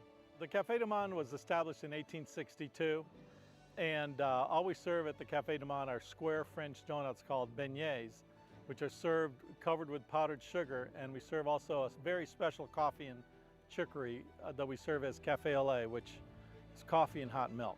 The beignet is a New Orleans tradition. It's something that everybody who comes to New Orleans, they seek out. And the Café du Monde is located at one corner of Jackson Square, which is a very easy place to approach. We're open 24 hours a day, so we get all walks of life all day long. And I'm sure that, you know, if you've ever been to New Orleans or you planning a trip to New Orleans, your friends will tell you you need to go to Café du Monde. Returning to action on the second day, the underdogs continued to give the more established teams a run for their money in the Rolex New York Yacht Club Invitational Cup. It was now Royal Hong Kong Yacht Club's turn in the limelight as the crew won the only race of the day. A midday frontal passage and accompanying lightning storm cut short the second day. Despite their forgetful race, with them finishing in 17th place, Yacht Club Argentino maintained their overall lead by 3 points over the Royal Swedish Yacht Club. The waters are sailing outside the Newport is they're really cool. You know, a little bit choppy sea state today, but that makes for exciting sailing. You know, you just need to dial up the boat and go fast, really. I believe we're going to go further in a couple of days, so that'll be nice to try the other race areas, and hopefully it'll do well there as well. We know from experience at this regatta that you just need to keep on doing what you're doing, get good results. If you're further down the fleet, just try and you know, keep at it, get past every boat you can. Usually it's a pretty high score regatta for the winners. So if we just keep on doing what we're doing, we can get a good result. But you know, we're not thinking about any top result just yet. We're just gonna keep on at it. This is part of the game. This is exactly what sailing is all about, especially in a fleet, on a one design fleet. You know, the time between the first and the last, sometimes gets so close. Mainly on this case, but sometimes you win, sometimes you lose. This is what it's all about, and this is why we love this sport, especially because yesterday we're the winners, today we're the losers. It's beautiful.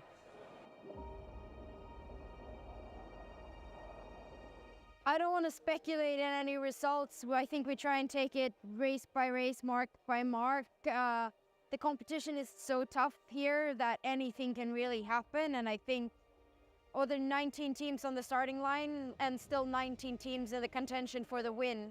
So we'll see how we go.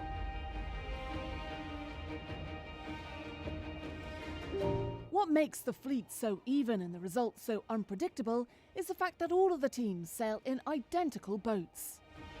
The 2023 event was the third edition sailed in the IC37, designed by Mark Mills. That was a good first race of the day, but next, the race committee turned these around quick. We are on race number 5 here inside Narragansett Bay. It is, we're told from the race committee warning, it's a roll of 5, so we're into it. And it started 12:10. This is going to be a W4 windward leeward. Those of us who know, with a 1.4 mile first beat. The course set at 45 degrees, or the course axis, right? And so that's a little bit right. Yeah. First race, but we're into it. 5 degrees right-hand wind shift. You were talking about that just coming over Prudence Island. We've got our tech team here, Mike Marshall, 3-time world champion. He's with us, but we'll take our chances, go down onto the racecourse with 1 minute and 52 seconds to go. Alison Chenard, what do you see? Give us the conditions. Paint the picture for us. Hi, Andy. We are looking at, my wind reading is coming in, averaging about 11 gusts of 15 to 16. So we have picked up just a little bit. The fleet is getting into their pre-start sequences, grouping up nicely, trending toward the boat, and then we've seen them spread out along the line here. Not quite as crowded as some of the starts yesterday, but they are getting into their sequence here and finding their position and making sure that they have enough of a runway to accelerate and get full speed. These boats are quite heavy, so a lot of these drivers were finding that they need to spend a little more time powering up. The Royal Irish Yacht Club normally races Cape 31s, and that's a lighter, quicker boat, so that has a little more giddy up to it. And these guys need a little bit more time to get it full speed, so it's really making sure that you are at your top performance at go, and you guys have some great trackers there that tell you exactly who is achieving that mission. So we're going to see how this pans out here very soon. 30 seconds to go on the gun, and it does look like that starboard end is a little favoured right now. Down by the pin, we've got Yacht Club Argentino, we've got Royal Thames Yacht Club looking like they are going for the pin end of the line as well. And that's John Greenland, the helmsman. Here we go with the final 10 seconds now. The boat's starting to put their bow down. Royal Thames, they just look a tiny bit early on the Royal Cork Yacht Club, but there we go with the gun, 19. Royal Thames Yacht Club, very nice start from them. And we're going to just get an idea on the Velocitech as to who was fast, who was over. Was there an X-ray flag? And number 10, Howth Yacht Club. And number 10 right at the pin. We've got them, here we go, off upwind.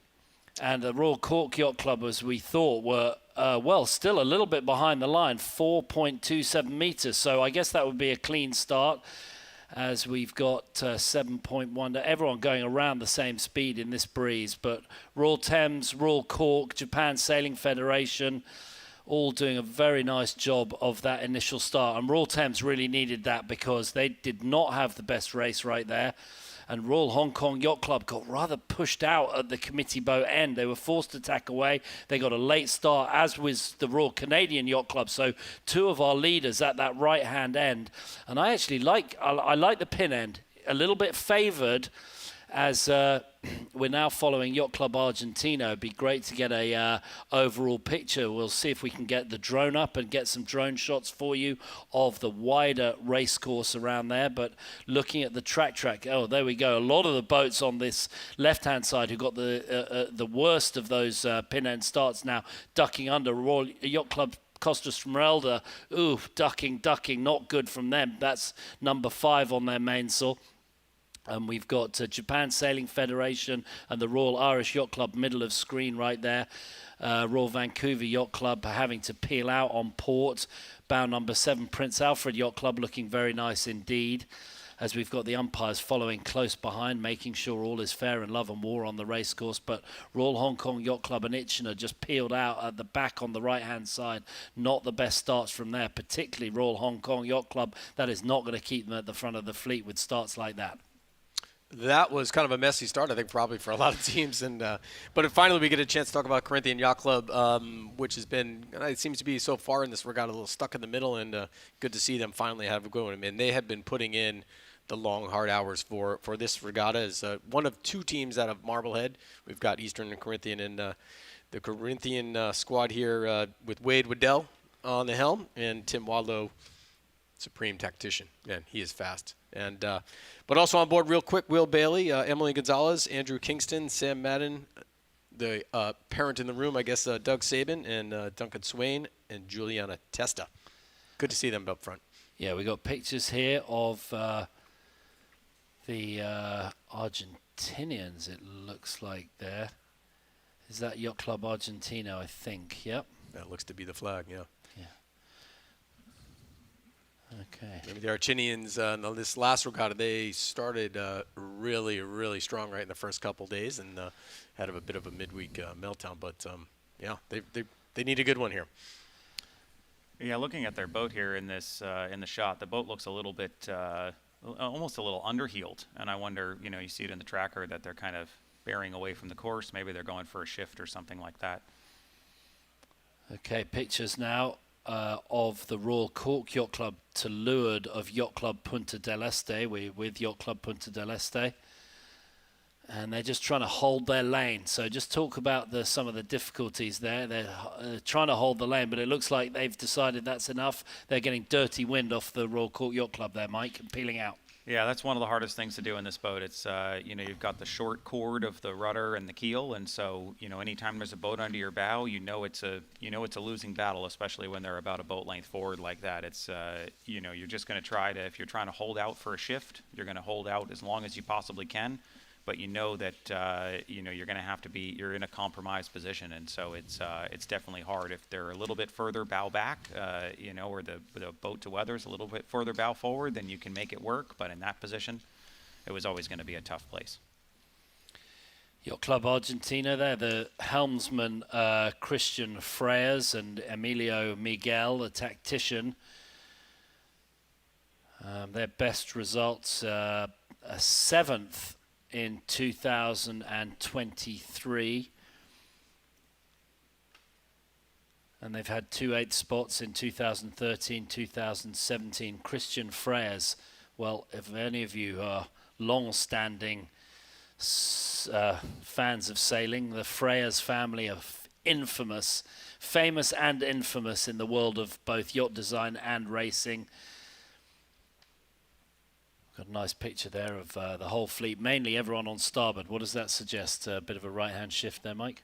Yeah, I think I'm wondering whether this right-hander that they reset the race course to is kind of in here for a bit of the long haul, and kind of people are, the teams are headed out to the left side trying to stay on the right-hander, and of course they're getting the added benefit of being a little bit under the island from the current, and so there's probably no good reason to to head out to the right side with that shift, and perhaps it's not going to, maybe the forecast isn't that it's going to go any further right, so might as well take the shift now. Yeah, there are a lot of them taking that right-hand shift long on starboard, I think, and it really is tricky to peel away towards the right-hand side. At the moment, the leaderboard stands with Royal Cork Yacht Club leading San Diego over Royal Vancouver Yacht Club. San Diego still right up there, sailing very, very fast indeed. Royal Thames back up there in 4th, New York Yacht Club in 5th at the moment, as we're looking on the track across the race course.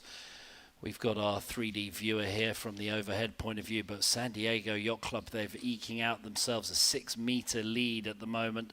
And I like the boats that are on starboard towards the left-hand side, closest to, furthest away from us, actually. These boats here in the right-hand corner that we can see a little bit down on the leaderboard.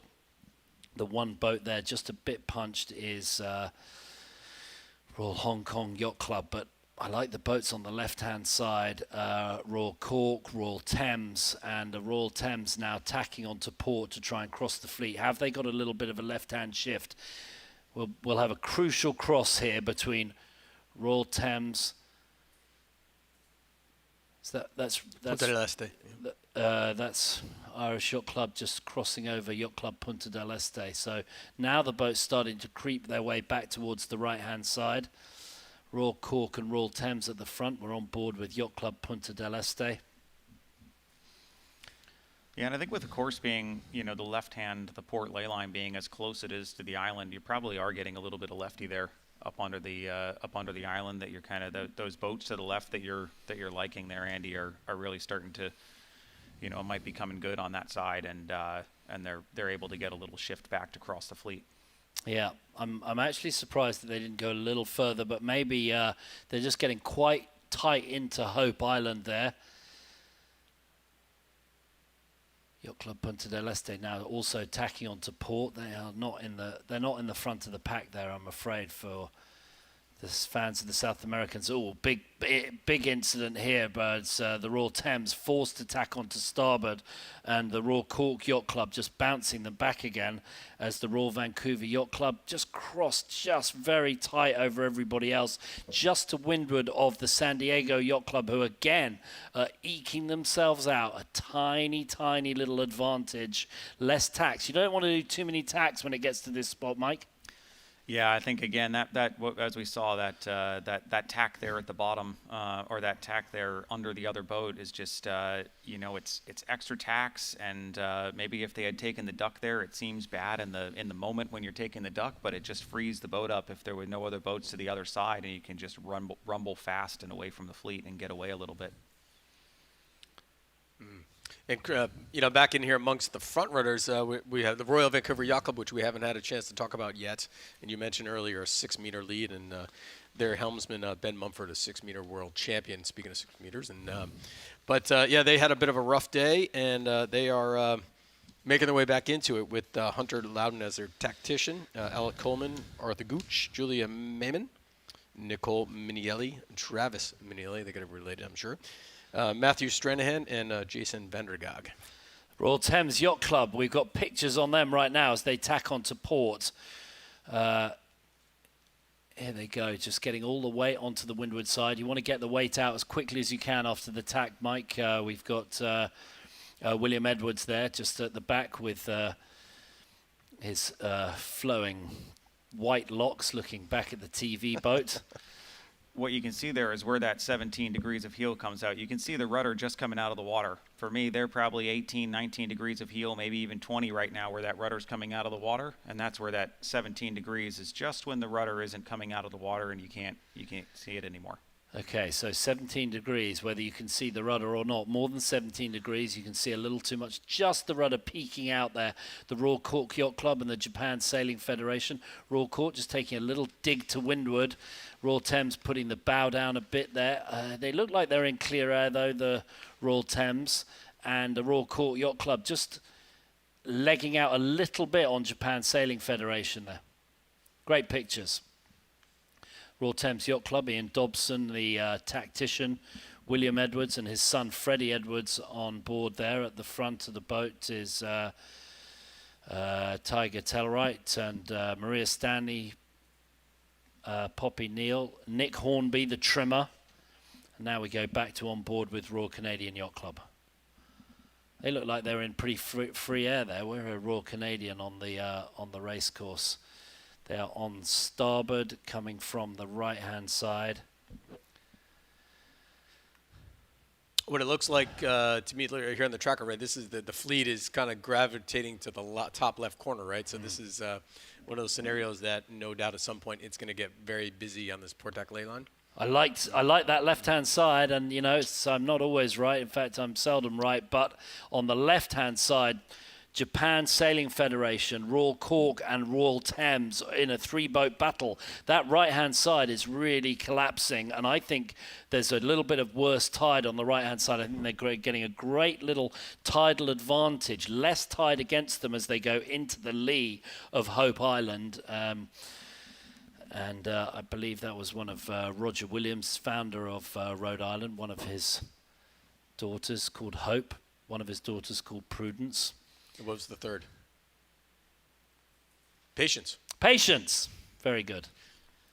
You can see with all the tacking here that we're getting on board and all the different, you know, the boats are starting to bounce up off of that left side. So the worrisome thing here is if you start to get to that left edge too much, and you start to then have to overstand because you get tacked on in a bad lane, you know, you end up in a bad lane. And so at some point, the boats are going to have to start braking for, you know, for the ley line, for the mark, and you want to find that balance between how much current relief do you get, to what Andy was saying, versus how much are you you know, not having to overstand the mark. And Japan Sailing Federation had to do 2 tacks, had to clear their air, and that has really pushed them back. They were leading, and now they've had to do 2 tacks. They're now behind Royal Court Yacht Club, and the boats we see towards the left, they're going to be able to tack onto starboard and then have right of way. So Royal Irish Yacht Club also having to peel out, get themselves dirty air, but it looks tight on the port ley line. And if those boats on the left can just squeeze ahead of the right-hand side, the starboard tackers on the ley line, that'll give us San Diego, Royal Cork, Royal Thames, all on the left-hand side as they come in towards the top. There we go, bow 16. That is Royal Canadian Yacht Club. Where are the Royal Thames as they come in here? That's bow number 9, Corinthian Yacht Club, those 2 boats. What do we got there? 16. Yeah, that's the Royal Canadian Yacht Club. Looking nice. About the right heel angle there, Mike? Yeah, it seems to be pretty nice there. I mean, you can see that up onto the island here, you can see the boats heeling and unheeling pretty quickly. I mean, it's probably quite gusty up under the islands, and it's probably you know, probably hard to sail them well there. But you can see just how nice and flat and twisted the mains are, and just making the boats easy to sail upwind in those shots. And a nice element also on this race course, New York Yacht Club brought into play this downwind offset keep away mark, the pink mark that's the leeward of the weather mark. So that pushes the leeward or the left ley line a little further down away from mark. Takes away a lot of the chaos of boats rounding and stuff. So that keep off mark does change the game at the top of the course too, right, Mike? Yeah, we might see that here with the Japan Sailing Federation. They're likely, you know, everyone's kind of on port now, so they're likely coming up on that port ley line, and you know, it's soon here we might see the condensing of the fleet around that keep away mark with you know, with the group here. Little left-hand shift, and that Japan Sailing Federation, they did those 2 tacks, and I was talking them down the fleet because they have just managed to get themselves out of that bunch. They got a nice little left-hand shift, but I think also they got some pressure. They got a puff, and now they're on top of San Diego Yacht Club. So Japan Federation have done a super job of getting themselves out of what was a very tricky spot coming into the top mark here, and they've got some chops here. The Japanese sailing team, Japanese Sailing Federation, Yasutaka Funazawa, a long-standing helmsman. Their best result here was a 3rd place in 2009, but they've always been in the top 10 aside from 2 years ago, and Funazawa has been a very long stand. Here we go. Here we come. San Diego, look, trying to squeeze themselves around all of those starboard tackers that are on the ley line. Looks like they're doing that comfortably, Mike.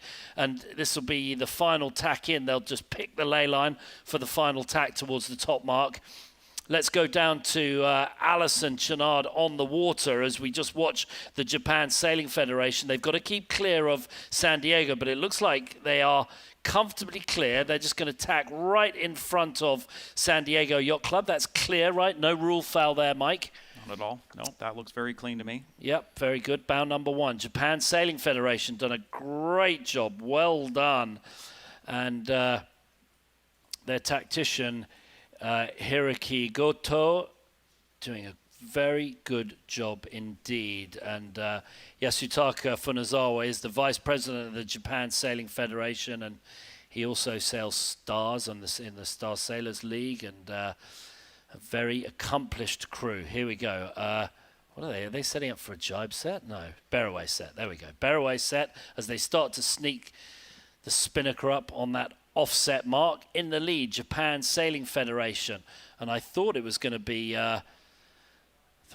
San Diego behind them, but actually I think that is Royal Cork, Royal Thames, San Diego, all coming round. Let's go down on the water to Alison Chenard. Give us your perspective. Oh, look, oh, before we do that, a big pile-up, big pile-up at the windward mark. There's boats bouncing up and down off that top mark. There's surely going to be some fouls there. We got Yacht Club Argentina wrap themselves all around that mark, and perhaps an issue for bow 13 as well.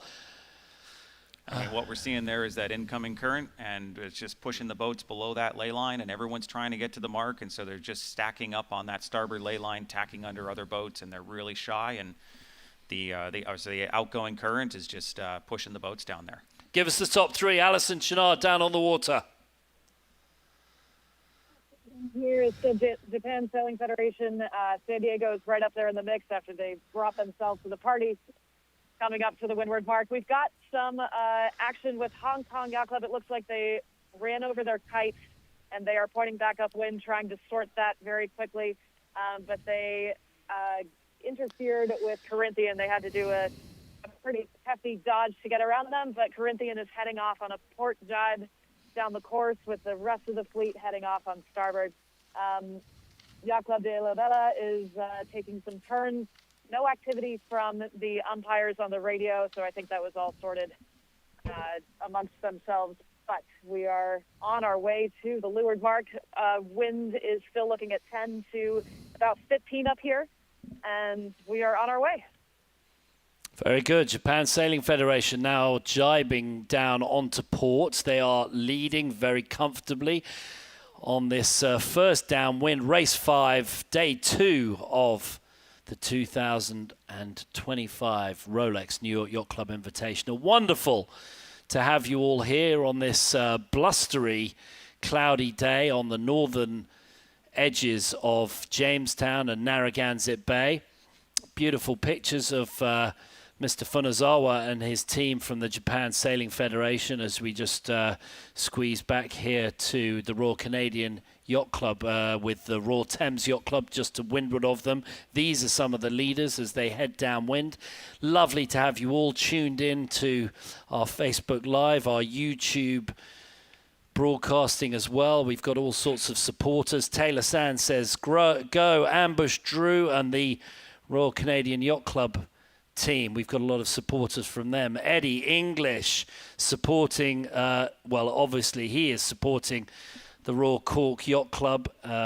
He has blooded many of those young Irish sailors, and regardless of whether they're the Royal Cork Yacht Club sailors out on the water or half of the servers and staff at the New York Yacht Club, they all seem to know Eddie English from the Royal Cork Yacht Club and his sailing school in Cove just across the water. Lovely to have you all here. And we've got Dominika Stretzalowska says, go the Swedes. KSSS. Very good. Lovely to have you all. And you mentioned the youth. I mean, that was a big thing that, going around a lot of these teams this week is the more you talk to them, you understand that this is a great chance for all these, top-level younger sailors from these clubs to get to an international event and play at a really, really high level. So, the youthness of this thing is incredible. Well, and the youth team, there are lots of young sailors on board the Eastern Yacht Club boat. One of them that isn't so young, tactician, Billy Lynn. You know him, Dave? Billy, he's a man around town, a man of Bristol, leading up the Herreshoff Museum up there in Bristol. So yeah, he's the adult on board on that boat and bringing plenty of experience. They've got their best result is a third in 2015 and 2017. Bill Lynn, you were talking about, Sonar World Champion, of course, a college All-American, and Clinton Hayes, also a college All-American, very, very good sailor. And we've got Hannah Lynn Reid and Alden Reid, both big team racers at Eastern Yacht Club, and they've won the Morgan Cup 2015, and Hannah was college All-American in 2017 and was president of the Intercollegiate Sailing Association, New England ICSA. So great team aboard Eastern Yacht Club from that famed and revered yacht club in Marblehead, right? The wonderful deep harbor of Marblehead. Good stuff up there. Well, Packed. home of Ted Hood, one of the pioneers of yacht racing in America, founder of Hood Sails, Little Harbor Yachts, and all that stuff. Great harbor, Easton, and you get a great view of it when you fly into Boston. Yeah, it's a common thing for all those clubs up there. They're just putting time and money and growth into the youth program, team racing. It's a whole high level of it I've ever seen up there. Yeah, they got a ton of clubs up there. Eastern Yacht Club, Corinthian, And Boston. and Boston. Three. Those are the three. Mm-hmm. Very good. Yeah. Japan Sailing Federation doing a lovely job. Look at that. They've got themselves out a 40 or 50 meter lead over San Diego Yacht Club. Royal Thames have now jibed. And here we go. The two leaders there. Japan Sailing Federation hot on their heels is San Diego Yacht Club again, right at the top of the fleet. Mike, an impressive group. Impressive bit of sailing, and especially here. I mean, it's great to see that we've got a couple more knots of breeze, and we've got everyone all the way at the back of the boat or getting towards the back of the boat. We've got that slightly bow up mode. They're doing that to get the righting moment, and they're doing that to get the bow of the boat out of the water, because the kite tends to drive the bow of the boat into the water more, and you can get the bow up, make it free, and drive it around that apparent wind angle. So they've had some really excellent jibes here on video as well. Okay, here we go. The projected standings there. We can't quite see those on the monitor right here, but San Diego Yacht Club, no surprise. They're up at the top. Royal Canadian, Royal Hong Kong, and Royal Thames Yacht Club having a much better race, this one. San Diego Yacht Club doing a nice job. Marissa Mee. Where's Marissa Mee from? Well, she says the pin end was favoured. Well, jolly good. Nothing like a few armchair admirals to keep the crews and the commentators right on point. A lovely shot there from towards the bottom mark. Let's go down. Alison is on the water, giving us her insights. What do you see? What's the breeze like? And a Japan Sailing Federation looking like they're sailing cool and clean, but San Diego pushing them. Alison. And San Diego doesn't like this, I would have to assume. I'm just so impressed by Japan Sailing Federation, because watching that shuffle in person, it really looked like they were going to be the ones that fell out and got the short end of the stick from San Diego coming in and mixing it up, but they got a taste of their own medicine, and Japan has really, really sailed a nice leg here after quite an event coming into that windward mark. So looks like they're going to round course left is where they're pointing. They've got a clean takedown and plenty of time to get their maneuvers in order, but there's no relaxing out here.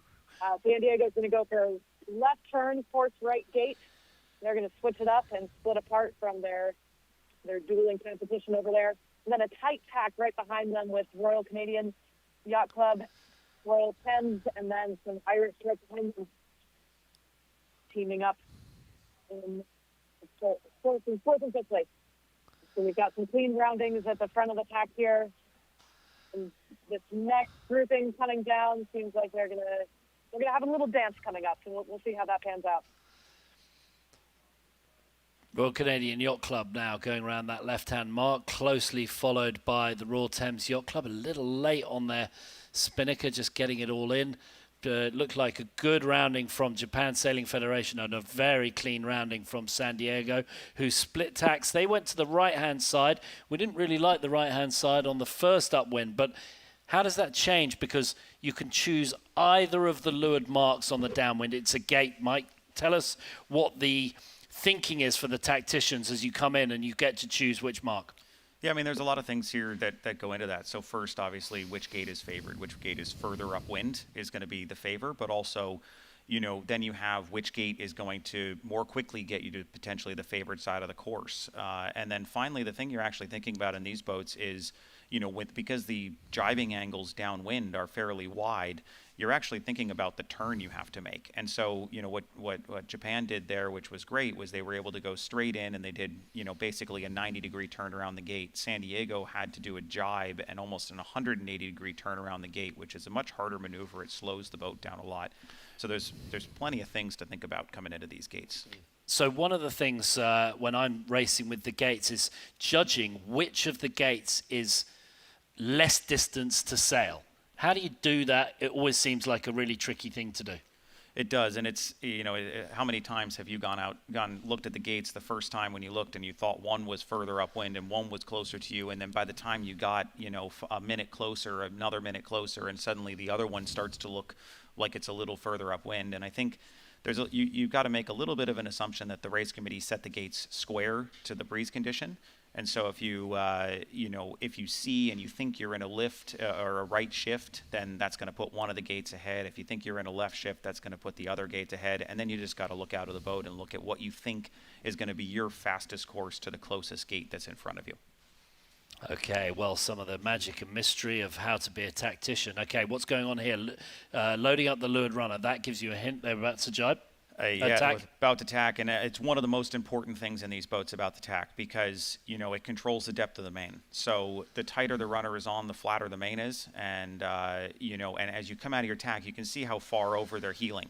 And so if you come out of the tack and you don't have enough runner on, the main gets really deep, and that just makes the leech really tight, and the main trimmer either has to ease it or the boat tips over like that. So any of the boats that are that are having really, really nice tacks, they're getting that runner on really early, so they come out of the tack with a very consistent main compared to how they had it on the previous tack. Now, is it okay when you come out of the tack to just have a little bit more heel, just to try and what are they trying to do? Generate a bit more speed, accelerating? Yeah, just a little bit of accelerating, but with that more heel, you can have a little bit more heel. With that more heel, you've definitely got to be able to get the sails eased, to reattach the flow on the sails, to get the boat moving forward again. It's that balance, right? It's the balance between being too low and gaining speed too quickly versus being too high and gaining speed too slowly as we come out of the tacks. So we've got Japan Sailing Federation leading. We've got Royal Canadian Yacht Club. They are hard on the chase. San Diego Yacht Club, they're in second. Now, how motivated are they to try and win this race? Are they saying, well, actually, we've got a second. This gets us in a pretty good spot for our overall standings. A little San Diego showing in second, just behind Japan Sailing Federation. But really, they are in such good shape in the overall standings. How much risk? Because to try and overtake Japan Sailing Federation, they have to take some risks. They have to go the other way. Do they want to be doing that, or do they just want to stick with the fleet, take a second, call it good?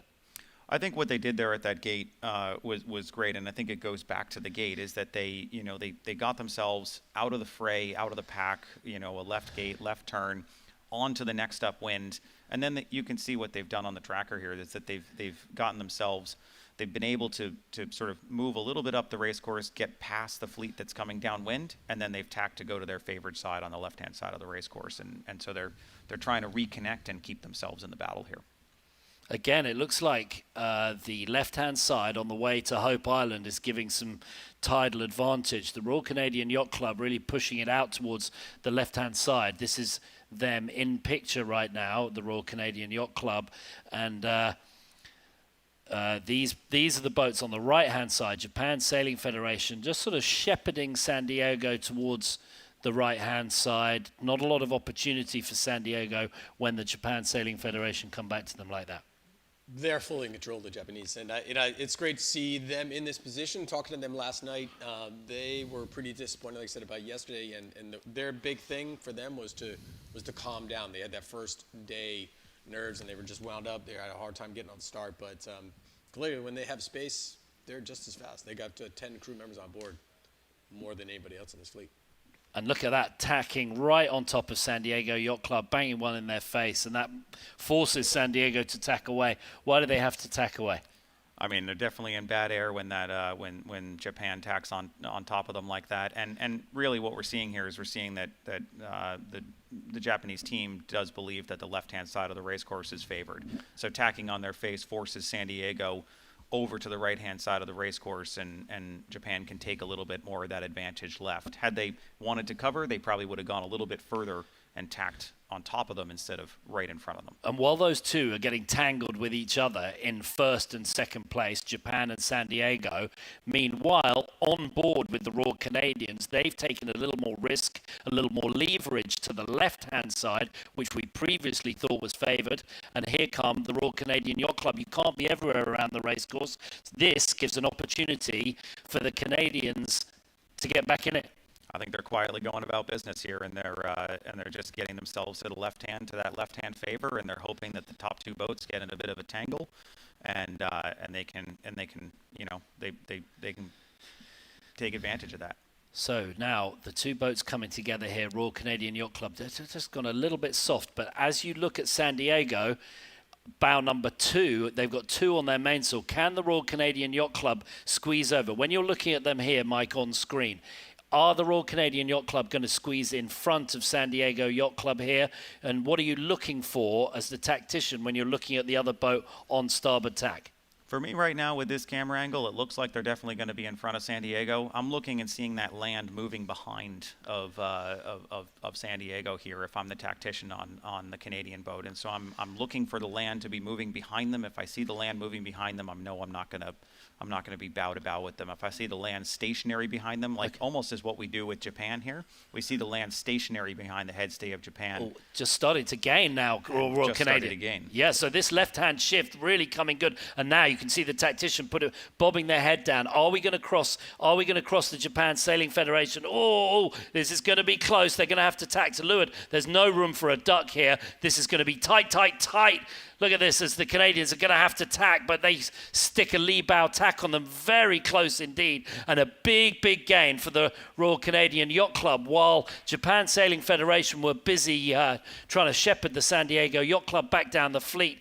Now we've got a new leader in the Royal Canadian Yacht Club. Great sailing from them as Lance Fraser, the 2011 Bermuda Team Athlete of the Year, a long-time racer. And what's happened here? They've forced the Japanese to tack away. Yeah, and you can see that the Japanese are having to tack away because of that tight lee bow with the Royal Canadian Yacht Club going back to the left-hand side they think is favored. And likely what will end up happening is the Japan Sailing Federation will go out here and they'll go and tack back on San Diego and push them back out to the right and meet up again with the Royal Canadian Yacht Club. Royal Canadian now having to do 2 tacks in short succession, but that suggests that they're getting pretty close to the port ley line. They have to tack back to get to the windward mark, and they are now, what are they going to do? Put their bow down, try and go fast over the top of the teams on their right-hand side, closing up the distance between them. Yeah, likely we're going to see on that speed graphic that we're going to see 1 or 2 tenths faster out of the Royal Canadian Yacht Club here as they try to close that distance down, and especially if they're overstanding. But either way, trying to get the bow forward and not have to lee bow Japan the next time. They're gonna want to be able to cross if they're coming into the mark. Yeah, we're getting to the top of the course here, so there's really not much more left to play for the Canadians at this point, right? The Japanese come in on starboard advantage, and well, they control the race from here on in. But I wonder if San Diego be concerned about any of the other boats out left. It's entirely possible. They've done a pretty good job of getting themselves back centered and sort of into the left-hand pressure out here, but it's hard to see from this angle right now. Good racing. Seems like the breeze up a little bit too. It seems versus the first race in. Yeah, eyes on Royal Thames Yacht Club having a better race here. What have we got them in? 4th, 5th, bow number 19. Royal Thames forcing to tack there. John Greenland there driving the boat. He's trying to get the perfect heel angle. Oh, there, he's the main sheet a little bit too much, maybe. We'll talk to Dr. Vines about that later out of that tack. He's a very old friend of mine, in fact, goddaughter to one of my kids. So lovely to see him. First time here at the Invitational as the Royal Canadian Yacht Club. Now, well, the track's showing them in second, but I kind of like where they are for the Royal Canadian Yacht Club, right? I think it's a great spot here for them to be. I think they're, they're controlling. They're on the left side. They're taking any of that left shift that's coming up. One of the really interesting things here, you can see it's breezy. You can see now all the boats have 4 people stacked in between the aft stanchion and the back of the boat. Again, they're just trying to maximize riding moment there. That's the widest point of the boat. you've got the boat heeling over. As it heels over, the bow kind of digs down, and so getting that weight back there, that you can see that's the furthest part of the boat away from the actual water line, and so it's all riding moment and getting the boat to be as fast as it can upwind. Japan Sailing Federation look pretty fast here. They managed to punch themselves out a bit. Looks like maybe Royal Canadian Yacht Club a little light on main sheet there on that last little exchange. But those three, the leaders right now, this is going to be a titanic tussle into the top mark here. Can Japan Sailing Federation get onto starboard they'll have to pick a pretty thin ley line just to try and close out the Royal Canadian Yacht Club as they come in to the top here. San Diego probably just happy. Don't foul, keep it close, and attack on the final downwind. I think that's definitely going to be the case. They're in a great spot here. They've got what it looks to be a pretty good little gap between them and the boat behind them, and so they can just keep it close and and potentially be the first to jump on a jibe. Log series, you do not need any big points, and they are obviously keen to that. The 7th in the first race win so far. 3rd would be fine. Yeah, talking of big points, Royal Hong Kong Yacht Club currently 2nd overall with 14 points to San Diego Yacht Club's 10. Royal Hong Kong Yacht Club in 20th place, right at the bottom, adding 20 points when San Diego are only going to add 3. Well, that is bad news for our friends at the Royal Hong Kong Yacht Club. They are not looking in good shape at all. This is the final upwind leg, and we're going to go down on the water. We're going to get our perspective from Alison Chenard. Looks like a real tussle between those top 3 boats. Alison, what do you see? It is quite a tussle, and it looks like also Royal Cork was in this fight on the last windward leg, and they have fallen back, so that's tough to see. But Japan has really proven themselves coming up here.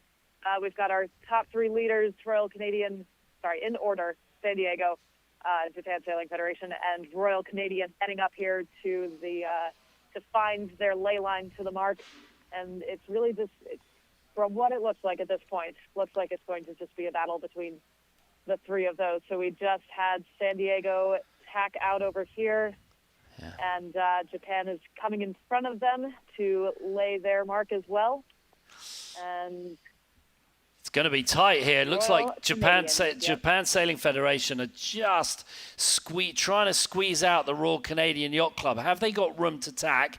San Diego tack, and I think that the Japan Sailing Federation couldn't tack there. They were too close, Mike. I think it was too close. I think it was what we were talking about there, where you just a little bit of bow down and a little bit faster, and you just close that gap, and Japan wasn't able to tack there. Yeah, shut the door early. Yeah, so this is the offset mark, or is that the standoff? That's the keep away. That's the keep away mark. So you can't go inside that keep away mark on port, and that's just to make sure as the boats come downwind, there's no damage or potential. But as we have seen here, well, what a battle coming into the top. This is fleet racing at its very best.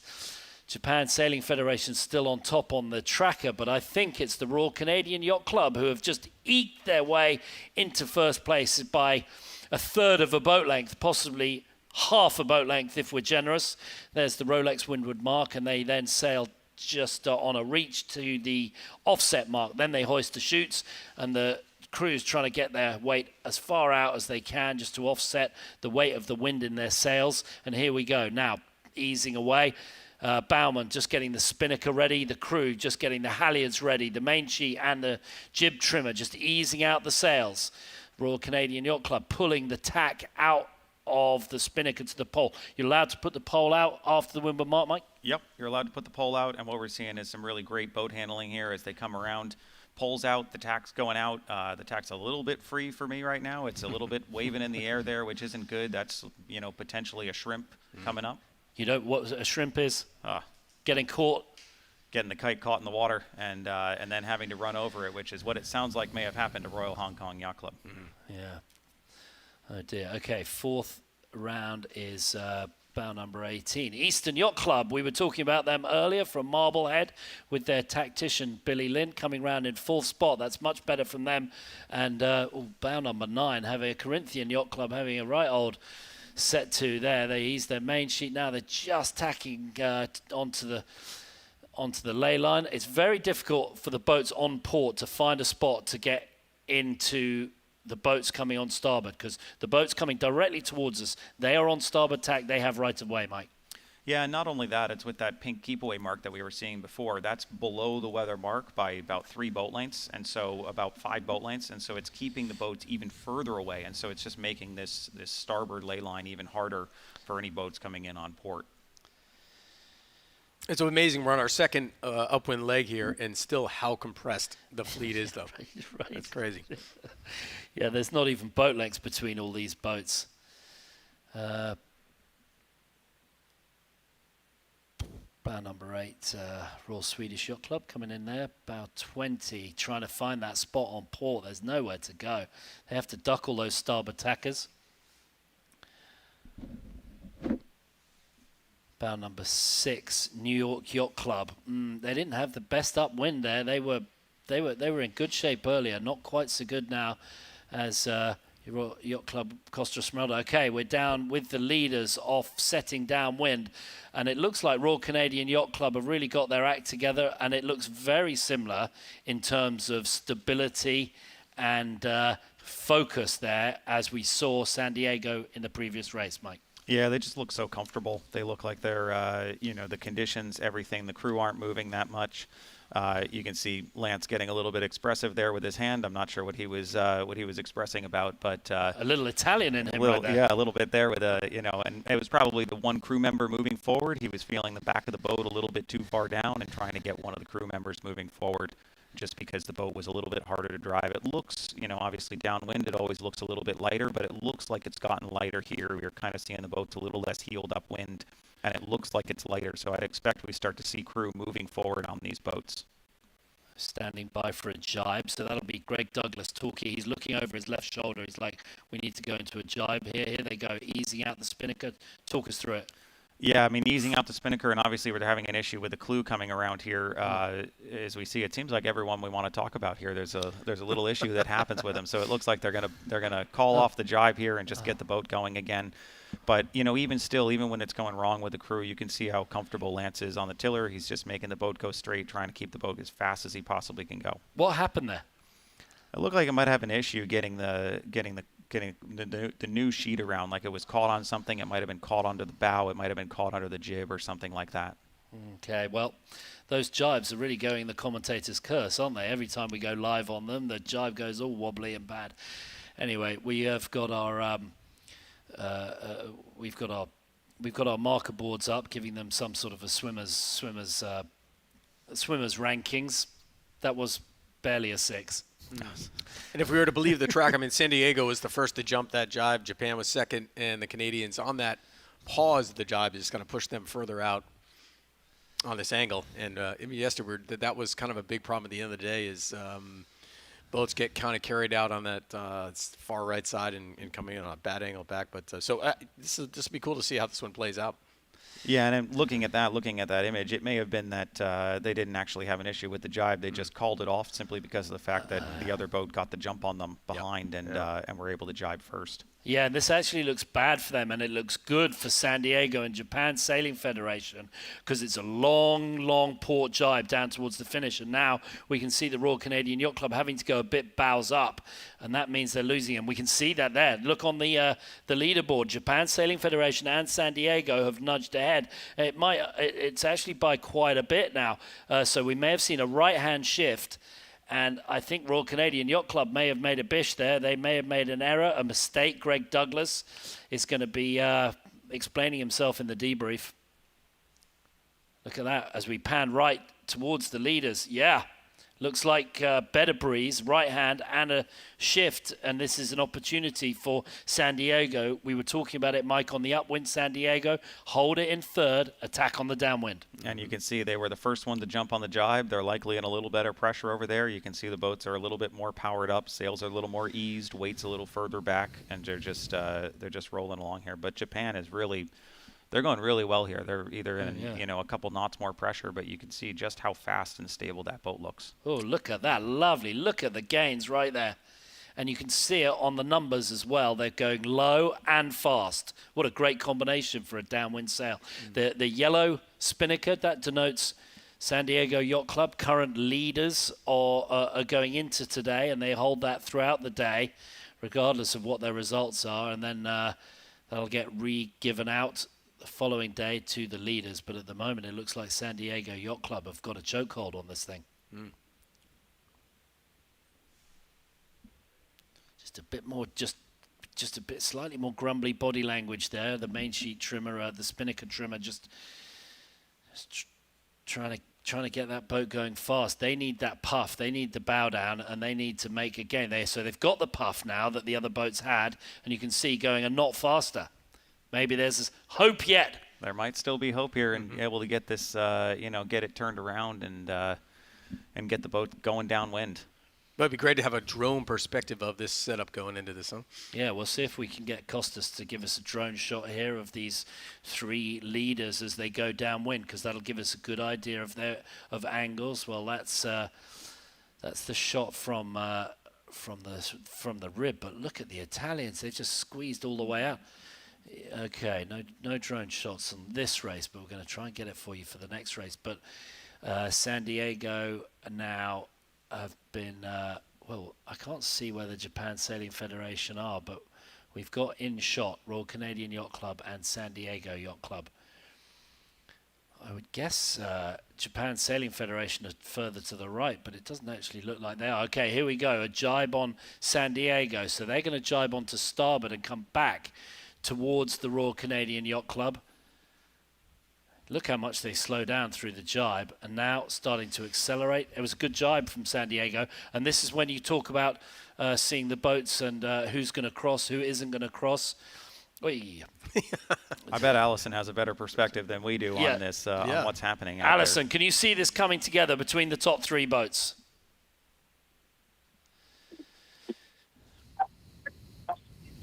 Yeah.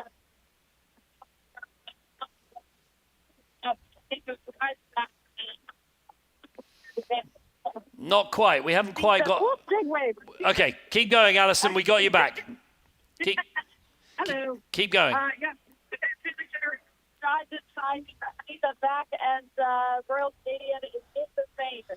They want to lead San Diego back to the finish line, but it looks like Royal Canadian is going to have too high of an angle. They're going to have to drive again. So I think it's really between Japan Sailing Federation and San Diego here. It's a very tight lane between them, and it is going to be a tight battle for the finish. Very, very exciting. Very photo finish in towards the bottom here, the race committee boat and the pin. Here they go, and that looks like squeezing down. Japan Sailing Federation, is it?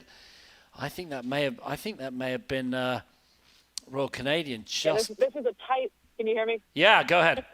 This is a tight lay to the pin here. They're going to have to tilt it down or throw in a jibe. They're looking at Yankee right now. Looks like they're just going to try to squeak it out. Yep. They are coming in here for kind of a half jibe, a low soak half jibe, and Japan Sailing Federation takes the win. They are very, very celebratory, arms pumping, high fives all around. Wow. Yeah, they got it. With great speed. Yeah. In third. Yeah, Japan Sailing Federation squeezed it over San Diego, and then Royal Canadian Yacht Club didn't jibe soon enough on that final downwind, Mike. Yeah, it just looks like they got a little bit light, probably under the island there, and that one streak of pressure that came down really just catapulted the other two past them. Well, there was not any more room left for Japan on that finish, though, was there? I mean, so you can't wing on wing. Well, you got a minute to wing on wing on these boats by the rules. So I mean, that doesn't really come into play, right? Yeah, the class rules basically say that you can wing for a minute at a time, and then you have to unwing, and it's and so you can strategically. That would have been a moment to potentially use it. If it's not too windy or if it's anything along those lines. Yeah, boo to the wing on wing. They weren't designed for it. Exactly. We'll sail it like this, but it is really wonderful to see such dynamism on board. See the front end crews doing the spinnakers, the jib trimmers, the main trimmers. There is a job for everyone on board, and it is busy as anything. And we've got here down towards the finish, it is the Royal Thames Yacht Club finishing just behind Eastern Yacht Club, who had a great race right there, and Royal Cork Yacht Club came back into it. Royal Irish, Corinthian, Royal Swedish, Royal Vancouver Yacht Club, all coming down towards the finish. Hoth Yacht Club and the New York Yacht Club, well, not so good from them. Here they come in towards the, this is the Corinthian Yacht Club we can see right there. That is bow number 3, the Royal Irish Yacht Club coming in towards the finish. A little bit messy on those final jibes in, but they're really just trying to stick it down to the line. Oh, there's the helmsman battling away. Oh, yeah. The very close finish between the Royal Irish Yacht Club and the Corinthian Yacht Club, then the Royal Swedish Yacht Club, then the Royal Vancouver Yacht Club. Bam, bam, bam. Very close indeed. And all those crews having to, here we go, another very tight finish right here. That's Hoth. Oh, they can't even get their spinnaker filling. Can the New York Yacht Club squeeze around the top of them as they push it down towards the finish? Hoth get it just by 1 second over New York Yacht Club. And behind New York Yacht Club, it is Yacht Club Punta del Este, then Yacht Club It's a mixing up here. The Argentinians. Prince Alfred, the Argentinians, and Ichner Yacht Club Italiano and the Royal Hong Kong Yacht Club. They had a problemo. Oh dear, well that's a real shame for the Royal Hong Kong Yacht Club. So I believe that was Japan's 5th race win, over 9 editions. They got to be very excited about that one. Yeah, look at that. Okay, Dave, talk us through the overall standings. Boy, the San Diego Yacht Club going for it here, and the Royal Canadians. The whole thing is stay close. You got a lot of races coming up. The breeze gets light through the week, so this thing is far from over. And the Royal Hong Kong Yacht Club with that 20 is going to be big time pain. And Royal Thames Yacht Club, I think they could become your favorite club here. Yeah. Royal Thames. I used to be a member of the Royal Thames, wonderful yacht club based in Knightsbridge in England. The best overnight accommodation in London you could ever want, and they put on some serious regattas. They do a great job, Royal Thames. Their 250th anniversary this year, founded in 1775, a year before the independence of America. That shows you how old they are. And they had their first race down the River Thames, or Thames as it has now been called, because George III had a lisp, and so all the loyalists who lived here in Newport all mimicked how the royal family spoke, and they spoke with a lisp. So that is why it is Thames Street. But reverted now to Royal Thames Yacht Club, Royal Swedish Yacht Club, New York Yacht Club, and boy, there are some points on the board from second downwards. San Diego Yacht Club really, as I said before, a stranglehold right now. 7-1-1-2. That is unprecedented. The only yacht club that's come close to that is the Southern Yacht Club in 2000. Actually, I think the Canadians back in the early days, so maybe 2013, went on a 4 or 5 race win streak. 5 race wins, yeah, it was amazing. But yeah, I mean, we're definitely we're seeing the fleet divide here. We got the top of the fleet, but this is all the points to play here in the middle are going to change things up as the week goes on. Well, yeah, 2013, the Canadians had a 4 race win streak. I mean, you can see in those results just how quickly your luck can change with a 20th there, and just right away for Royal Hong Kong, it's a lot of points on the table in a no-throw-out regatta. Yeah, that is difficult indeed. Well, San Diego Yacht Club sailed great. They kept their powder dry. They kept nudging away at the top 3. They managed to stick in a second, and that keeps their points low. Royal Hong Kong Yacht Club pushed way down the leaderboard. Royal Thames had a good result in 5th, and Royal Canadian Yacht Club keeping them honest. But we're going to have to see some of those teams, aside from San Diego, punch it up the list. Great to have you all here watching the live broadcast on YouTube, on our Facebook Live for the 2025 Rolex New York Yacht Club Invitational Cup. We're going to come back to you in 10 or 15 minutes for the third and I believe final race of the day.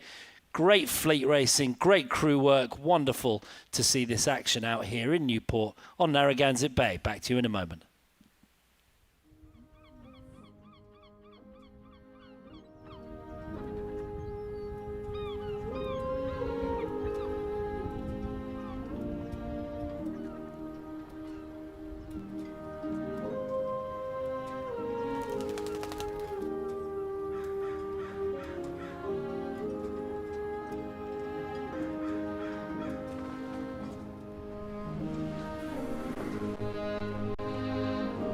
Every other September since 2009, the best amateur sailors gather at the stately New York Yacht Club Harbor Court in Newport, Rhode Island, for the Rolex New York Yacht Club Invitational Cup.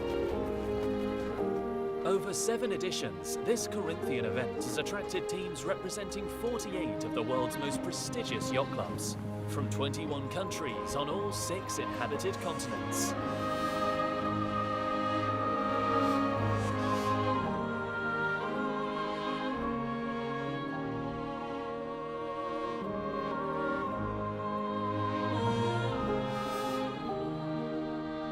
Founded in 1844, the New York Yacht Club's history parallels the growth of sailing as a recreational sport in America.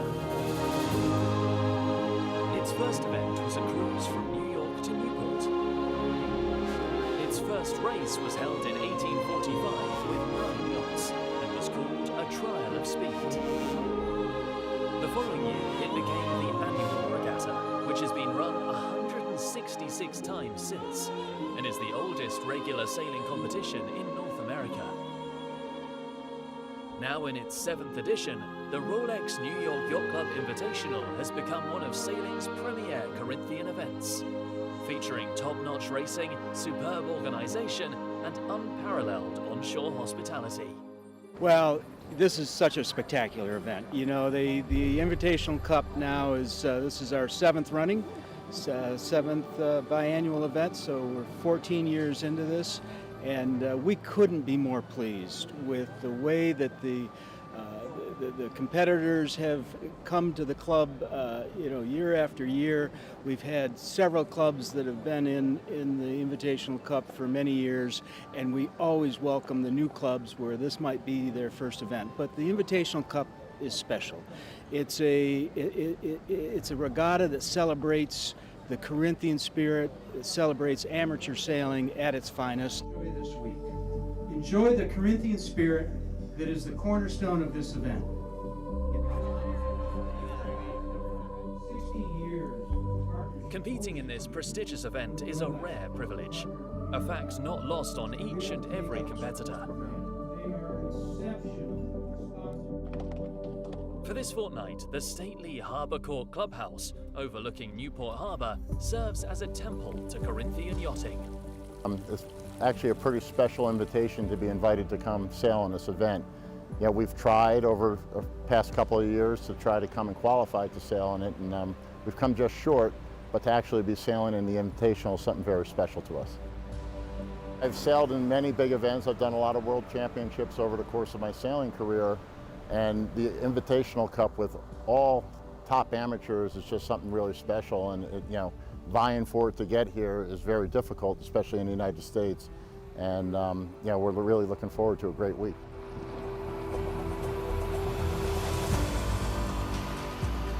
I would say this is the most prestigious event for many reasons. I mean, the yacht club alone is this mystic place. It's like if you were, you know, religious and you were going to your, you know, temple where your religion started. It's almost a feeling like that. I know that in England and France have their places as well, but for the U.S., I think this is it. The New York Yacht Club is the place to go. I would say to all the sailors, if you're really interested in the sport and the history of the sport, should be on your bucket list.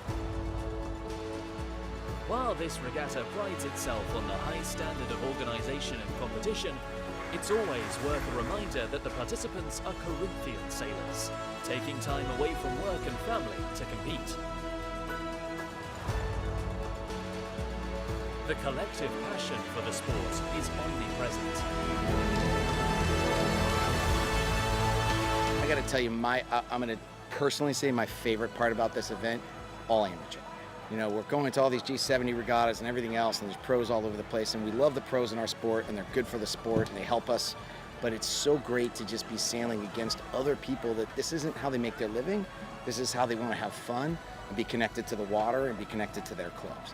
So for us, you know, everybody on our boat is that, right? Like full-on, full-blown amateurs. We've got a couple of people that were America's Cup bowmen, you know, 15 years ago. And a really good sailor, maybe 25 years ago. But really good sailors, but we're all, you know, we have jobs and kids and lives, and it was just such a fun thing to be able to be part of, and I'm you know, just really honored to be here, to be really honest. After the first 5 editions were sailed in the Swan 42 class, the 2021 event was the second one to utilize the IC37, commissioned by the club and designed by Mark Mills.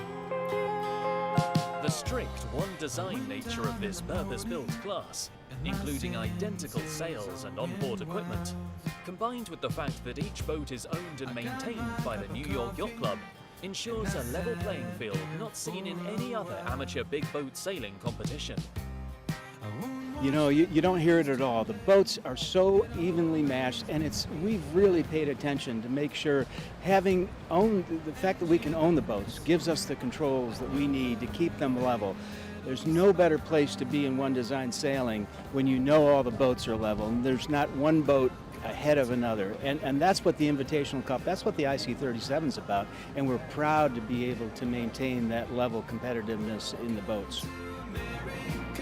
It's not surprising that participants have warmly welcomed this style of racing, as it gives each team a chance to shine based on their true sailing skills.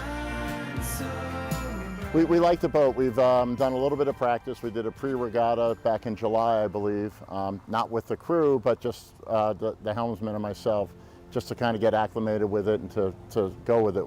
We mostly race one design boats anyway. So we're kind of used to the one design theory, which we love because everything's equal, and you know, it's just a matter of the skill on the water that's going to get you around, and you know, the least mistakes around those turning marks is going to be critical to success in this regatta. The one design nature of the sails and the boats, I think it really sets a great stage for bringing it, you know, narrowing it down to just the skill of the team versus the other team, and taking all the other variables out of it. So yeah, I think it's a great boat, and here in the conditions in Newport, it's so much fun to sail.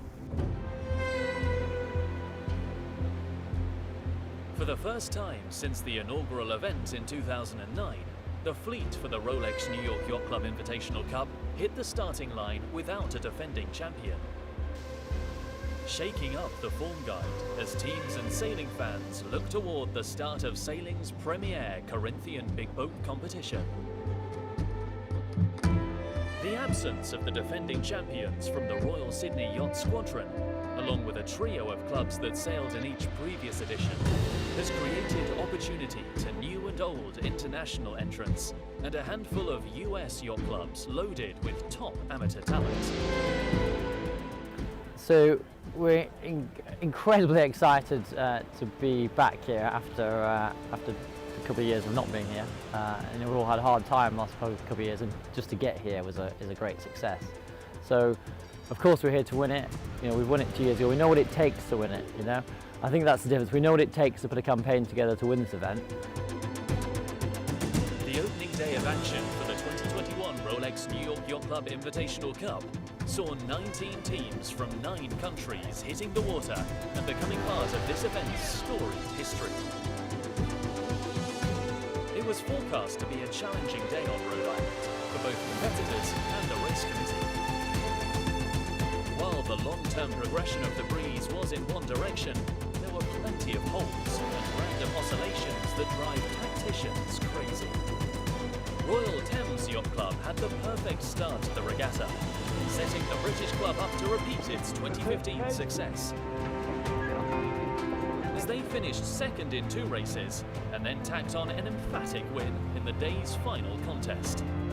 This translated to a 7-point lead over hosts New York Yacht Club, which sits second, a point ahead of 2017 champion Southern Yacht Club. We're here to do as best we can to make sure that we all sail well, we all get better throughout the week. So we came out today just in a really nice sort of mindset, really nice, comfortable, not too much pressure, just in a really good space to be free to do well, and I think we achieved that. The second day of sailing's premier Corinthian regatta featured 3 more races. The San Francisco Yacht Club took advantage of the conditions for its first win of the regatta, capping off a marked improvement over day 1 and putting the team within range of the podium with 6 races remaining. Coming in third on the day's final race was Southern Yacht Club, which had undoubtedly the best day on the water and vaulted into the overall lead with 21 points. It was very side-oriented today, and whether the left worked or the right worked was kind of the guessing game, and it was just extremely difficult. The puffs were in and out. The velocity was going from 6 knots to 15 knots. So it was a lot of changing gears, a lot of keeping your head out of the boat, and just kind of getting that top 10 finish. That's the main thing today. I mean, today was one of those days where you can't just, it's not a straightforward kind of day. Day 3 was one of the most challenging on the water in the history of this regatta. But intense pressure creates diamonds. With its back to the proverbial wall, 2019 runners-up San Diego Yacht Club turned in a gem of a performance, winning both races and saving its hopes of a podium finish after a middling start by its lofty standards to the regatta. Today we kind of got back in the groove and put ourselves in some good spots, and kudos to our tactician. Jake Liddell sailed really well and had a good game plan for the team. The other significant storyline of the day was Southern Yacht Club once again transforming a near disaster into a respectable finish. A 4th in race 8 extended the New Orleans-based club's overall lead to 13 points. I think it was just early on in the race. We were lucky it happened on the first beat, and we just kind of settled in, tried to get our boat going fast again. It was physically challenging as well. You know, we tried to, whenever we were tacking and it was a little bit less pressure coming out of the tack, we tried to roll the boat. Even though it's a big boat, you know, we're kind of sailing it like a dinghy.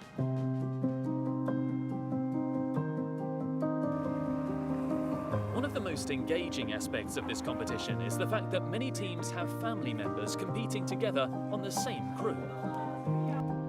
The ability to race alongside a brother, wife, son or father surely provides memories of a lifetime. It's magical sailing with your kids. Like, I love it. You know, the fact that they actually, I think, sort of like sailing with me is, you know, sort of fun. And I'm sure that'll come to an end very soon. So we're trying to sort of get in a couple more regattas while we can, while they still don't mind getting on a boat with me. But it has really been fun. For me, anyway, I don't know, but.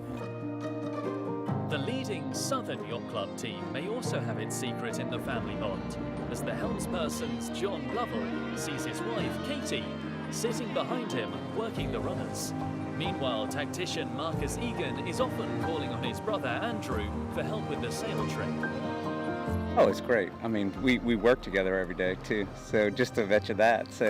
So not only do we work together, we spend weekends together, we holiday together, and we sail together. So it's great. I mean, he might say that, shit, I would rather have a break from this guy because I see him every day. But Andrew and I get along great. He understands. He filters the chaos that sometimes I spit out, and him and I have a great relationship, and we built it over the years and continue to build it. So it's a lot of fun. One of the goals of the IC37 class and the Rolex New York Yacht Club Invitational Cup is to increase the number of female participants. Each team is obligated to have at least 2 women on its crew.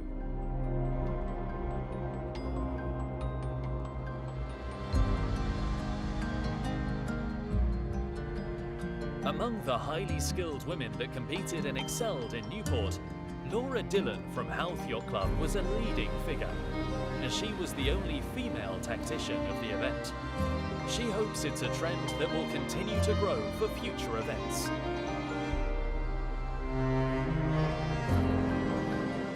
Yeah, I mean, I think there's loads of women out there who are really good tacticians, and we just need to encourage more of them to come to this event and be either the helms or the tacticians on the boats. You know, I think a lot of the women here are doing trimming and everything. So, you know, certainly I think there's huge potential there, but I think maybe sometimes people aren't, you know, in the know as much. They don't sail on the normal teams as much. So hopefully that's going to begin to change. Laura's past successes in the sport include a bronze medal at the 1996 Youth World Championships, sailed out of this very yacht club. Back in 1996, so 25 years ago now, I did the Youth Worlds here in the New York Yacht Club, and we won a bronze medal for Ireland in the women's double-handed. So my partner went on to the Olympics in 2008. I went to work instead, but I think that was really enjoyable, and it's fantastic to be back here 25 years later. We had our dinghies on the beach here, so it's many happy memories for me.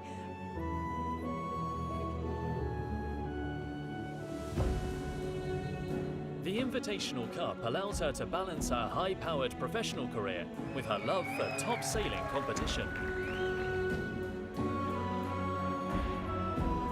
Laura Dillon had high praise for the organisers of the Invitational Cup and the creators of the IC37 class, which has created a platform that will... Back into our third race of the day here at the Rolex New York Yacht Club Invitational Cup. We're in 2025, and the racing is just as close as it was last year, if we remember. And we're going to get right into it with the course W4, windward leeward, those of us who know, and course axis 055. So as it's been doing all day long, the breeze continues to go right, and then that location here is going to the east. So it's, again, over more land, over more islands, and the tide, as we talked about earlier today, is starting to get to the end of the ebb, still in play. And, man, that was a good last race. Yeah, certainly. It looked like the left-hand side was definitely where some of the gains were to be made on the upwind with 2 minutes and 5 seconds to go down on the race course. We'll go a little less breeze, perhaps. We'll go down and talk to Alison Chenard with our view from the race course. Alison, what do you see? Give us a view. Hi, guys. We're gearing up for race 3. The wind has gone right and gotten a little bit lighter. Can't get quite exact reading. We're in motion right this second, but the steam grouping is going to the right, going through their pre-start routines. They had a nice little break there in between races, dropped their dibs, regrouped. I know that race didn't go as planned for a couple of the teams, and others had a wonderful result. Suppose as the sport goes, that is the name of the game. But every race is a new race, and it's just a question of who can clear the slate and attack everything with a refreshed attitude, reset any couples with the team, and keep it moving, and keep the eyes on the prize. And maybe one of those nice new jackets that was premiered last night at the social event between Heli and Rolex. Winners of this event will come away with a beautiful set of jackets. So let's get one more race in the books here for the day and see who inches closer to donning that new piece of fashion. Well, thanks, Alison. With 40 seconds to go, we're on board with the Royal Canadian Yacht Club. They look a little bit early. They're trying to hold out the boats to their right-hand side. We've got Royal Prince Alfred Yacht Club on board with them, as well as the boats just in front of them. Japan Sailing Federation with 23 seconds to go. The countdown coming as we've got Royal Cork here closest to screen. Looks like pretty bunched up at the windward end. Boats very close indeed. A few boats early at the boat as the bows can now come down. Bows coming down for the start. Very close indeed. And here we go. stand by for the gun. We got one boat punched. That's Itchenor Sailing Club. Look very punched indeed. In fact, look over the line. And then a few boats at the committee boat end. Royal Cork getting a reasonable punch out at the pin end. Itchenor were over. And there were a couple of boats really stuffed up at the windward end of the line. We'll get those Velocitech data to you as soon as we've got it. And I'm pretty sure that was Itchenor over the line. And we've got here Itchenor, there we go, 10 meters over the line. Is that all? Full boat length, yeah. Oh, my little club. I'm a member of Itchenor Sailing Club. Wonderful little club. And here we go for the real Eastern Yacht Club. Very nice. 1.57 meters. And we got Hoth. Royal Cork Yacht Club did a nice job. And Royal Thames going pretty fast, 7.5 knots off the line. So we'll go to the track and just have a look at where the Royal Thames are on that start. But all look pretty good. We'll just go straight down to Alison. There seemed to be a problem at the committee boat end. What was that? Yacht Club Italiano getting pushed out there, Alison? Yeah, Yacht Club Italiano and Royal Prince Alfred Yacht Club had something happen in the mix. There was a big pack at the signal boat, and I couldn't see that, but I was in a good spot to see Itchenor very well over pretty early, and they knew it, so they came right back pretty swiftly. But everyone seems to be trucking back up on their way to the windward mark now, so we're all clear from that commotion at the beginning. Royal Cork Yacht Club doing a nice job on the pin there, the O'Leary family. We got Royal Cork Yacht Club there on starboard tack, the most leeward boat. Talk us through their setup there, Mike. Yeah, I mean, you can see you've got people, more people forward. You only have 2 people behind the runner trimmer now. Definitely getting lighter out there. Probably sails trimmed on a little harder, jibs all the way up on the in out. The athwartship tracks there, and just trying to power the boat up here, and definitely getting a little bit lighter in that setup. So first view from the leaderboard: Royal Cork Yacht Club, then Corinthian Yacht Club, then Royal Canadian, Eastern, San Diego up there, as are Royal Thames. And this gives us a great chance to talk about our new club here this year, the Yacht Club de Ilhabela. And this Brazilian team, Brazil is not lacking any talent down there in the sailing world. And Fabio Barbosa on the helm, and Damian Pons is, listed as a co-helmsman, and Gintara Scheidt. You may recognize this Scheidt name, the legendary Robert Scheidt, multiple Olympic champion in the laser, and also Gintare, a 2008 Beijing laser ready silver medalist. So plenty of talent there. And Alex De Francia is cool. Fabio Faccio, Giovanni Prada, Fernando Sesto, and Marcelo Valan. Good to have the Brazilians. Great to have them with us. And the Royal Cork Yacht Club, you can see now, if we can just pan out a little bit, we'll just move shots there to the Royal Vancouver Yacht Club and the Yacht Club Punta del Este. They all seem to be sailing perfectly nicely on the upwind, on starboard, out of the line. And I was just looking at the Royal Cork Yacht Club, because I think just on their windward hip is the Royal Thames. A lot of the other boats have peeled out towards the right-hand side of the race course as they head upwind, because it's very difficult to sail in dirty air. There we go. That's the Yacht Club de Ilhabela. That's the one you were just talking about from Brazil. They've got their famous Brazilian flag, most notably from their soccer team, certainly their global soccer team, one of the best in the world. Royal Cork and Royal Thames on this right-hand side, with Corinthian Yacht Club and Eastern Yacht Club, Royal Vancouver Yacht Club. But Royal Cork look very nice indeed. The problem for these boats on the right-hand side here, we can see, is how do they get back to the left? They have to wait for everyone to tack, Mike. Yeah, it's definitely a really interesting on the right-hand side of your display. It is that is the left side of the race course, and just getting them, they're just sort of waiting for that shift. They're waiting for the current advantage they might have up under the island again, even a little bit further right in this breeze. This race, it's just putting that island even more in play on the race course, and you can spend more time in the out of the current.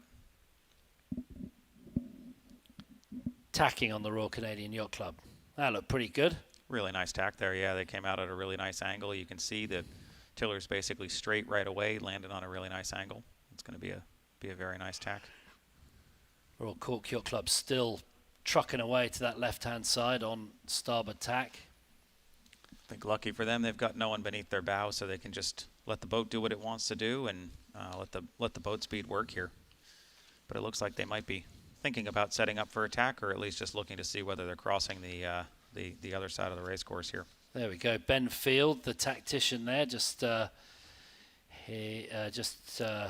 tiptoes, trying to look over the side of the boat there. Little Ben, he does a great job. A long-standing tactician, and he's trying to encourage. The boats to tack. Get over to the right-hand side.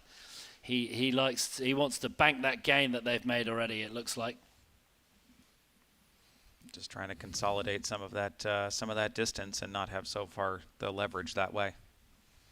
New York Yacht Club here, bow number 6, just scything through the middle of the race course. They didn't get the best start there from New York Yacht Club. Hannah Sweat and her team went through a rigorous process of selection, and there's William Edwards there getting himself over to the windward side of the Royal Thames as they have to do a pretty tight tack and duck. Main sheet trimmer there, Dr. Vines giving it some big beans, getting the Traveller up, getting the there we go. You got a little bit of Cunningham on there. Is that about right, Mike? Yeah, it is. I mean, that's one of the hardest maneuvers, that tack and duck, obviously in a lot of sailing, but in these boats especially, it really takes one other person if you have to do a big duck like that to actually get on the leeward main sheet winch to be able to get the main sheet back in all the way and get the boat back up on the breeze.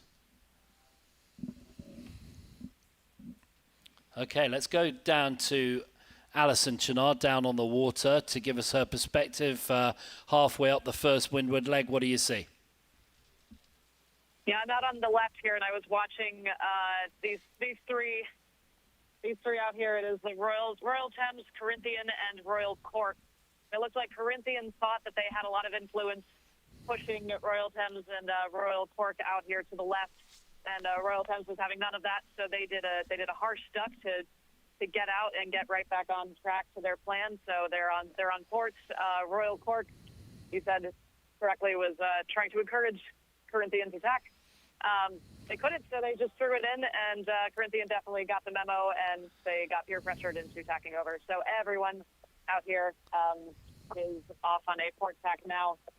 And just now tacking is New York Yacht Club, so now they are the leftmost boat, but they're a couple ladder runs behind you two up here. So that was the only boat we haven't seen here. Nothing too dramatic, but a little bit of shuffling. Yeah, go ahead, Mike. The only boat we haven't seen here is San Diego. They seem to have gotten lost in the fray a little bit here. We'll see how it shakes out at the top, but again, looking a little bit more breezy now. We've got Corinthian with 3 people behind the runner trimmer, and you're just seeing those different modes in the boat as it increases in breeze and decreases with the number of bodies, and how important it is, that balance between the righting moment versus having the stern too far in the water. Yep, San Diego Yacht Club. This is where they will prove their mettle, because they are battling it out in the middle of the fleet at 9th and 10th there with Royal Canadian Yacht Club. The boats really in the mix here. Royal Thames, Royal Cork. Where have we got the Royal Hong Kong Yacht Club having another shocker? They're in 18th right now, so not so good from them. Yeah, I think once as we get close to the top here, there's going to be a lot of shuffling going on here.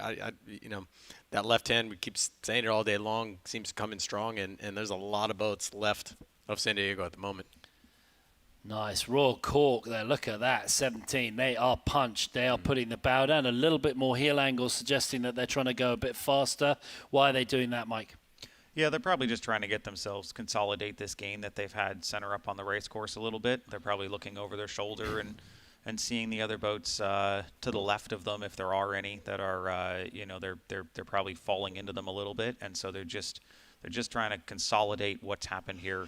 Round the mark, get around the top mark is really what it comes down to. It's getting around that top mark and in a good position. And, you know, as we know from the average points that it takes to win this regatta, which is the lowest one being 4, if you round that mark anywhere in the top 5, you're just looking to push that race forward. Yeah, the Royal Thames Yacht Club just pushing themselves out there. The Royal Thames 19, you can see them just in between. Royal Cork on the left, then it's Royal Thames, and then it's Corinthian Yacht Club. So Royal Thames not in a bad spot there, just in clear air, legging it out towards the right-hand side. Royal Thames currently in 5th overall with 34 points. So a good result here for them. We'll get them slightly back in the mix. If they are really hoping that San Diego Yacht Club don't have such a good race, and that is what's happening right now, because San Diego Yacht Club currently in 14th, 15th even, really having not the best race. They went to the right-hand side, and that right still doesn't look good. The tidal advantage underneath Hope Island, that's where you want to go for, and that's why Royal Cork, they won the pin, they banged the left-hand side, and they are coming out smelling of roses. We heard from the Royal Cork bow, Sarah O'Flynn, before this whole regatta, and she was saying they were gunning to be the top Irish team. So good start so far for them. They are currently 9th overall with 47 points. So they're winning that at the moment. Yeah, everyone coming in from the left. The right-hand side just doesn't look very good at all. Royal Thames, maybe they've gone a little soft there. They maybe need to ease a little runner there just as they head upwind. Here we are on board with the Royal Irish Yacht Club as the Royal Swedish Yacht Club just crossed them on starboard. But most of the boats who are coming good are coming from the left-hand side. Yeah, it seems to be a pretty left-hand dominant racetrack, and the same thing seems to be for Downwind as well. So it definitely seems to be a big part in just getting out of that current. And as the breeze has gone to the right, the shift to the right hasn't been fast enough to make it a huge advantage to the boats on the right side of the course. It's just been slowly ticking that direction, but that current relief out of the left seems very beneficial. Yeah, can't get right soon enough, right? Not for the right, yeah. Not for the boats on the right hand side, but it actually looks like the breeze is shifting further to the left at the moment, and that is good for the Royal Cork Yacht Club, the O'Leary family and their clan of Irish warriors. They've certainly got the luck of the Irish on them today. In fact, it's not really luck. I'm not about luck. Luck in sailing is... You make it. Yeah, you make your own. Make your own luck. Gone a lot lighter, though. Alison, do you see the breeze has gone down a bit around the race course? Yes, it does feel like it's gone down. I'm getting a reading of about... Yep, 10 to 12. So we were at gust of 16 on the last race, so it's calming down a little bit. But I do see that left shift. It's looking nice for the ones that opted that path up the course here. The keep away mark is going to look pretty interesting. I'm trying to see some of these angles, and they're looking a little high, so they'll have to back that down so it doesn't get too crowded up here. But things are trucking along very nicely. Waiting to see how it pans out. Yeah, Royal Thames being forced to tack onto starboard. That's not great for the Royal Thames, so they'll peel away the boat just to leeward of them. And Corinthian Yacht Club now ducking underneath the Royal Thames and ducking underneath. Who was that forced Royal Thames to tack? I think it was Eastern. Eastern, yeah. Oh, not a great duck on the Corinthian Yacht Club. Didn't look particularly smooth. And then Eastern decide to tack right after them. So it's going to be all a bit messy as they get towards that starboard end as the Royal Thames now tack onto starboard. Some of the leaders. There we go. Royal Cork Yacht Club. Ooh, that right suddenly come good right at the end.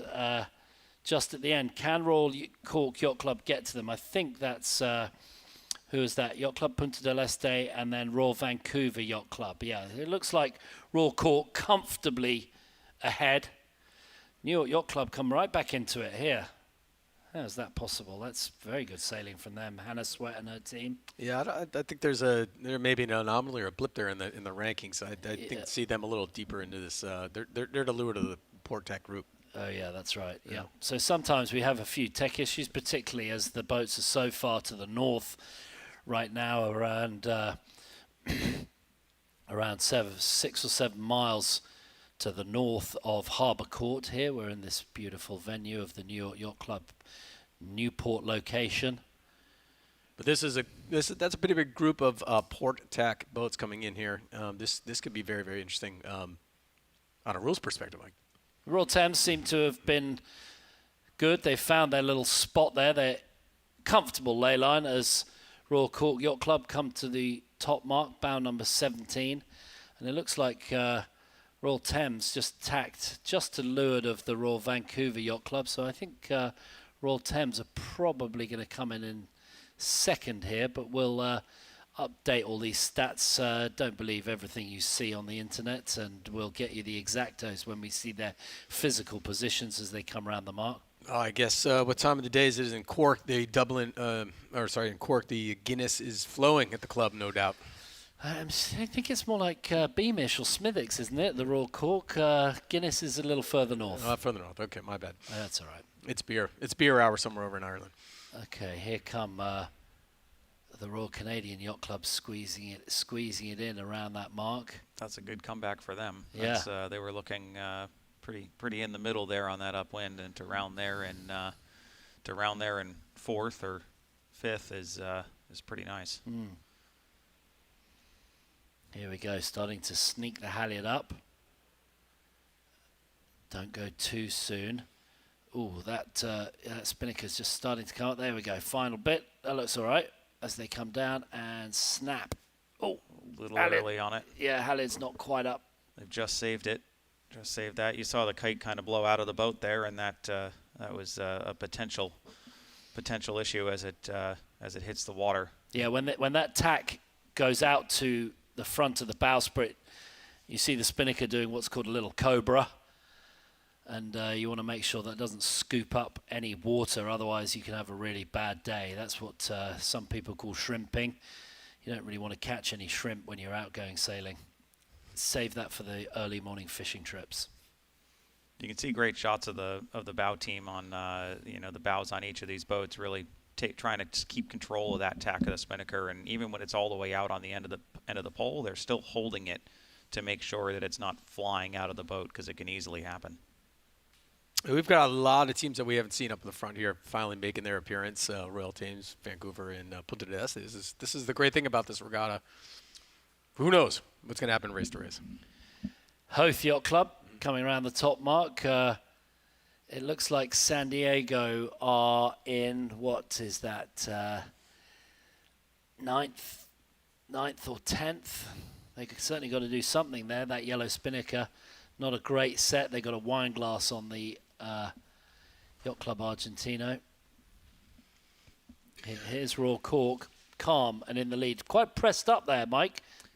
Yeah, it's definitely lighter, so that's they seem a little high in the mode here for unless it's built-in breeze, as we've gotten away from the land up there at the weather mark. But you're likely, if it dies anymore, you're likely going to see these jibs starting to come down and people starting to be a little lower in their modes as getting downwind. Yeah, not Smithwick's. It's Beamish and Murphy's, isn't it? Certainly not Guinness, that's for sure. You got to go a long way north to get a decent pint of Guinness in Ireland. But yeah, the Beamish and the Murphys. I think we got to pay them a visit and figure that out ourselves. Yeah, do our own commentator research. We'll go on the off year. Actually, we can't go on the off year next year. We got the inaugural Women's Invitational slated for next year here at Harbour Court in the IC37s. That's going to be quite the event. Everyone here excited and looking forward to 20 women's teams sailing the IC37s from yacht clubs all around the world. It'll be a mirror image of this, but it'll be all the ladies giving it big beans. What's interesting that seems to be on this race, Mike, obviously the fleet's a little more spread out, given they're only 1.5 legs into this thing. Is there been a product of this sort of fleet split that happened right away? Yeah, I'm guessing something must have, whether it got light off the line and the boats on the edges, got away a little bit here, but it's not quite as tight for the top group, and we're seeing a lot of different names here. So it might have been a little bit, as the breeze is dropping, it's getting a little bit more inconsistent out there on the race course, and so a little streakier pressure coming down. What about Corinthian Yacht Clubs? They're on a bit of a flyer course left downwind. Separated pretty early on in this leg. How do you think this one might play out?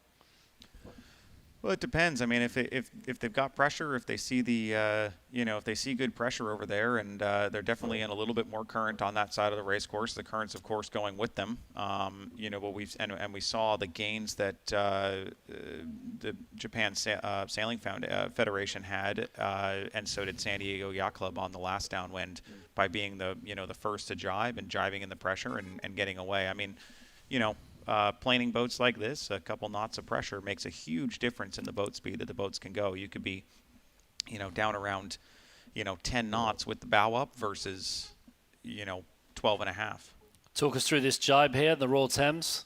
Yeah, so you're getting a nice jibe here, a little overturned there at the end, but it was okay. They saved it, but you can see that the kite went completely through and nearly filled before the boom came over, and that tends to be, one of the quickest jibes you can do. You would call a late main jibe, if you will, but it just is the fastest way to get the kite around, and you saw just how delayed the turn had to be, and they're back up on the step and off to the races after that.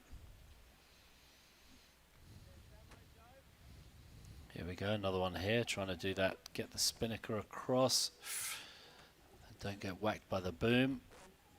There we go. All sorts of action. Need every pair of hands there, right? Yeah, I mean, I think what we were seeing there was a little slow on getting the kite sheet around, and I think that was because there was probably only one or two people on the kite sheet pulling it around, and I think we found that definitely, every bit of 3 pairs of hands on the kite sheet is really important to get it around, especially in these conditions where it's pretty loaded and you really want to turn as fast as you can and get that kite sheet around quickly. There we go. Your current leaders, the Royal Thames Yacht Club. Sailing cool and calm. Great to have you all on the broadcast. We've got all sorts of people. But pop your questions in if you've got any burning questions for our expert here, Mike Marshall from North Sails, or from Dave or I. We've got Marina Brigerari, Famos, YC, Punta del Este. We've got a lot of Punta del Este fans here. Andres Alvira. And got Harry Durkin. He says, Rob O'Leary, he's a keen fisherman. Well, hopefully he keeps the fishing off the spinnaker. This is a big intersection coming here, yeah. I mean, we got the fleet split that happened. This race could turn inside out the top. So yeah, it looks like a little condensing here happening at the bottom from the two groups around the edges, and we've got Royal Cork there kind of falling back a little bit, and I think that's Royal Canadian there Royal in the middle, Royal Vancouver, that is. Just going into a jibe. So you want to try and keep out of the dirty air downwind, right, Mike? Yeah, that's the thing, is what's, especially the middle of the race course where everyone's driving, there's going to be dirty air everywhere, and that might have been what happened to Royal Cork here. But you can see just how much faster Royal Thames is, just to lure to the fleet and in pressure and sailing away, not having to jibe and keeping the boat going fast. Right. And that's a big advantage. Less maneuvers, right? Because you lose quite a bit of time, particularly in the jibes as opposed to the tacks. Is that right? Yeah, these boats in particular, they use, with everything needing to be powered by hand, you lose a lot of time in the jibes for sure. And on board here with Prince Alfred Yacht Club, Michael Ritchie there on the helm. He had built a wooden version of this 37-footer that they've been sailing down in Australia, and that's what he's been training with his team on. Yeah, it's a pretty similar boat to it. Royal Thames around the bottom mark, so they obviously like the left-hand side as well. So they're going around the left mark, heading upwind. John Greenland there. Looks like the breeze is back up a little bit here. Yeah, it does. Coming in here. Japan Sailing Federation not having such a good race. And San Diego Yacht Club also not having such a good race. They look like they're down in 12th spot. There they are right now. Coming into the bottom mark, and it just gets so busy when you're in the middle of the fleet. Like, there's all sorts of boats coming in low and deep and lots of bad air, and there's people to avoid, and it's a lot harder to get around the bottom mark smoothly and make those gains that sort of are a lot easier when you're at the top as Japan Sailing Federation goes around. Someone, here we go, bottom mark. Royal Swedish Yacht Club rounding ahead of Yacht Club Punta del Este. Behind them, Royal Hong Kong and Japan Sailing Federation. So a couple of our darlings of the earlier races not looking quite so sweet.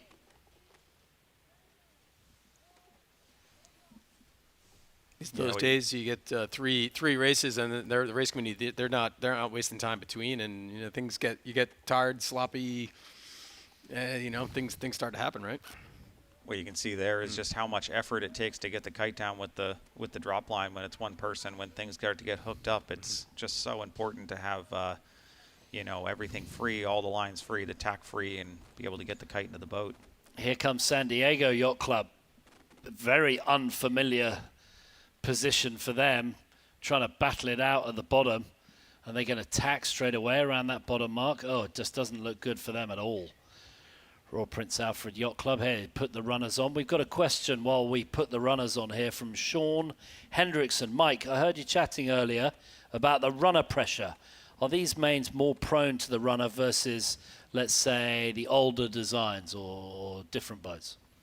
I mean, the runner in this case is really your only, it's not your only, but it's your main backstay. It's your main flattening control. So it's similar to the backstay in other boats. It just happens to be for the, since it's a square top main, it's you have to have one on each side. And so, it does a lot of the same stuff. So I wouldn't say it's more, these mains are more prone to the runner than any other main is to the backstay, but it's definitely a main powering tool, and the big difference here is that you have to change it tack to tack just because of the square top that you get at the top of the mast. So as the breeze is going up here, we've seen between 10 and 16. What do they do with the jib halyard, the runner, the main sheet tension, the traveler?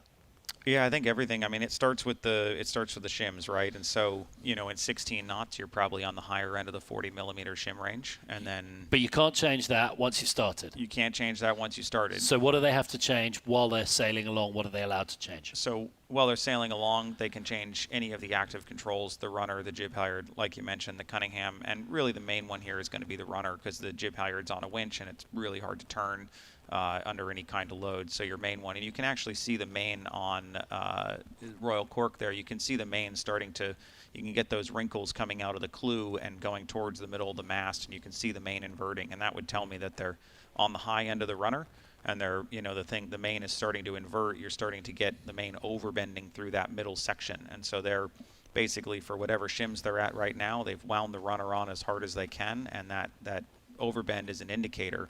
Any more overbend than that, you're probably going to be, a little too bow down reaching, because you can't get the leech of the main to engage to load the rudder. Looks like a big header on that right-hand side. So you see the Royal Thames just getting their bow right down into it, and that means the breeze just heading towards the right-hand side. So that's good for the boats on the right, less good for the boats in the left. But the boats on the right, I guess we can expect to see them start to tack back onto starboard. In fact, we just saw Royal Thames Yacht Club there tacking back onto starboard. Royal Canadians are now in that right-handed pressure, that lift.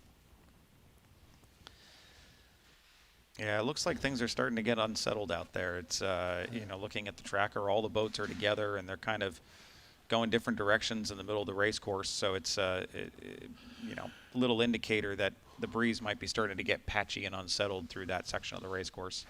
Let's go down to Alison. Do you see any of that right-hand air? Do you see any of the puffs coming in? What's going on the race course? We are full speed. I hope you can hear me. But, the wind is back up, and so is the top. It's the current coming down here. We're going to focus on getting up wind back here. A little bit chopped up there from Alison, so we will go back to the broadcast here as the boats. The Royal Swedish Yacht Club just trying to squeeze through a couple of boats there. They just cleared the Royal Hong Kong Yacht Club. So this is a mid-fleet battle, really, right here, what we're watching. And there's the umpire boat following close behind, watching those port starboards. Bow 11, Itchner Sailing Club. They're definitely finding their feet this week. Bow 16 coming straight towards us. Yacht Club Punta del Este. Looking smooth. Yeah, looking smooth. Head stays looking nice and firm. They've got plenty of runner on there. Little bit of potential for extra heel there on Royal Cork coming upwind. Well, Thames look nicely in control here.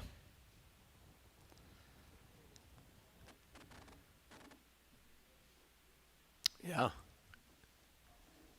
This thing is a little not as straightforward, I think, as every race has been so far. I mean, that seems like shifty. Yeah. Shifty, yeah, very shifty. Seems to be very shifty, very up and down. Yeah. Shifting breeze and the weight of the wind up and down, like all the flags on Navy Day. They're just left and right, up and down. Challenging for the tacticians, but also challenging for the trimmers. You were talking boat speed. Halyard on, halyard off, traveller up, traveller down. Yeah, and you can see those overbend wrinkles again on Royal Cork here. It's definitely top end of the runner for for the condition they're in, and if we're seeing them in the 12 knots here, that means they might be a little bit lower on shims. They started the race a little bit lower on shims, and and so they sort of were expecting the dying in the breeze, and a lot of the boats might have gone down on shims, seeing the breeze starting to die, and they weren't quite set up for it to be for it to pop back up here like this, and we're starting to see boats fighting to depower with with not all of the controls they might have if they started the race right now. Royal Prince Alfred Yacht Club just tacking. We were on board with the Royal Canadian Yacht Club. Here's Royal Prince Alfred.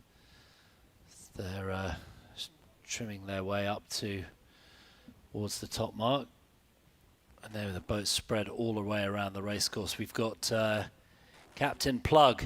He's pulling for the Royal Canadian Yacht Club, and he's watching from the Abacos, Bahamas. Well, what a lovely place to be right now. Keep careful of those hurricanes, though. They can come through. Love the Abacos. Did a bit of cruising over the last few years down in the Abacos. Which island are you in, Captain Plug? We want to know. Josh Paulson says, go Royal Punta Yacht Club. Thank you for your questions, everybody. Great to hear where you are.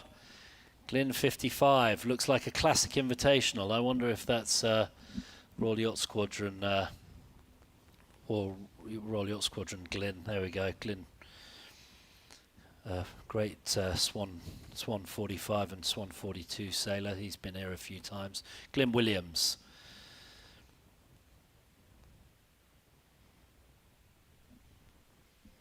With the Royal Swedish Yacht Club up just consistently up there in this top 5, and also what are they, 4th overall. But there's going into this race after 5 races, there was a 3-way tie between 3rd and 5th with the 34 points apiece, and the Swedish were right in the middle of that. So this is getting good.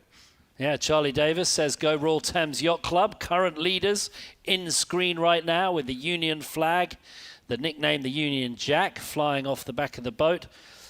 Charlie Davis's daughter is one of the alternates for the Royal Thames Yacht Club.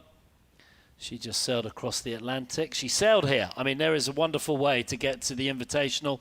Sail on a beautiful Oyster 82 down to Antigua, and then work your way up the East Coast. End up dropped off in Newport, go racing the Invitational. Happy days. That's the real life of a sailor. Oh, to be young again. Really nice sailing up here in the pressure and the light spots all the way through here. The boats are really stable, and you can see why these two are really leading the race by as much as they are. The boats are set up well. You don't have overbent mains. You've got just a really stable platform there. Yeah, this race feels like it's a little more slow motion than the other two. Yeah, let's go down to Alison. What have you got for us down there? Keep that mic nice and close to you. Let's hear you. As we are still having upwind, we have to return back to downwind or something. So we are actually celebrating. Yeah. We'll be right back. Still a bit choppy, unfortunately. We'll We'll hope that we get racing down a little closer to Gould Island over the next day or two. But at the moment, right up at the northern end of Jamestown, near Prudence Island, near Hope and Hog Island, as the Royal Thames decide to tack away. They're just shepherding the fleet. Ian Dobson doing a great job of his tactics. And Royal Thames always one to watch, as the Royal Vancouver Yacht Club doing very nicely, just tacking to windward there. And they're looking pretty nice spot there. They're taking a little nudge out of the Royal Thames there. Yeah, I think they have. I think what we're seeing here is that this weather mark has gotten so much closer to Prudence and the right shift that I mean, in the right-hand shift that's happened on the race course, that they might be starting to get a land effect off of Prudence on that far starboard ley line. So I'm wondering whether that might be the case, and you know, that's what brought a lot of these teams in from the right-hand side on the last upwind, and so we might be seeing it again here.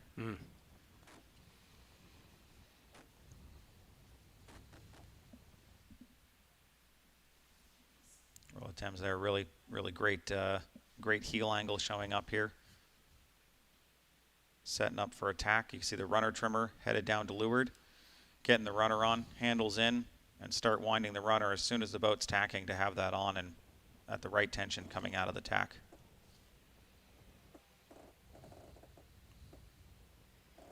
Wind away, working. Yep. Winding it all the way up. Yeah, those slight overbend creases. It's just a little too much there, or is that about right? Yeah, so the way the sails are designed and the rigs are tuned is that, you know, you get the overbend when you're on full shims, when you get the overbend exactly when you're at max headstay load.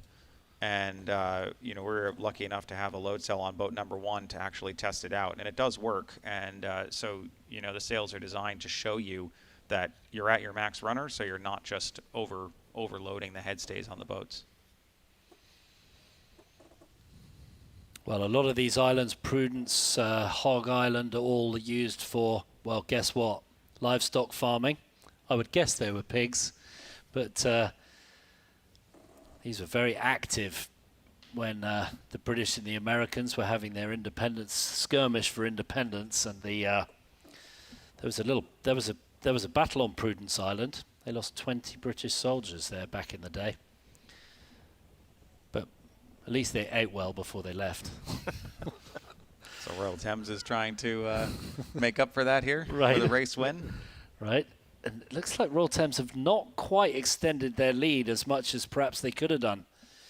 Looks like they're sort of got sucked back into the fleet here as the Royal Cork have really made a gain on that right-hand side. And this may be a little bit of a lead change here as the Royal Cork tack onto starboard. Let's see how this goes. We'll keep our eyes closely on this situation as we'll see the Royal Thames just start to come into shot in a moment. And Royal Cork Yacht Club on starboard. Where are the Royal Thames? Here they are. Yeah, it's a duck and a lead change. Yeah. Royal Cork take it over from Royal Thames right on that starboard ley line as the Royal Thames just tuck in on their windward hip. Royal Cork take the lead. Good sailing from them, just working those shifts on the right-hand side up at Prudence Island. In the background there, Naval Station Newport. That's the Nats Narragansett Island there as the boats come up towards the windward mark. And in third, Royal Vancouver, just on the hip of Royal Thames and Eastern Yacht Club, Royal Canadian, Royal Hong Kong Yacht Club. They have sailed very nicely to get back into this race. More like in 6th or 7th. So Royal Hong Kong Yacht Club coming back into it. San Diego Yacht Club still at the top of the leaderboard overall, but they're not having their best race. Where are they? Oh, they're back up. They're back up, San Diego. They worked that right-hand side as well. San Diego Yacht Club now in 6th, 7th, 8th, doing very nicely indeed. Yeah, there's a little group there that was sort of mid-course almost that made this gain. I mean, we could see the numbers climbing for the last 5-10 minutes, including Royal Hong Kong Yacht Club. Got right back into this. They were part of that group. Yeah, Hong Kong and and San Diego doing very well, whereas Japan Sailing Federation have not been able to dig themselves out of their hole. But this is the mark of a real test of the teams when you can be in 14th, 15th like San Diego were, and they are coming right back into it. It's interesting because I mean, it just really goes to show how being able to sail free and on your own and you're, away from other boats and not having to tack in the middle is really just a critical part of racing these boats, because there just aren't any lanes out there. And, it's because there's such large boats and it's such a short race course. Yeah, we all know that as sailors, right? We keep saying, clear air, space, stay away from the groups, but yet, we find ourselves in these packs. How does that happen?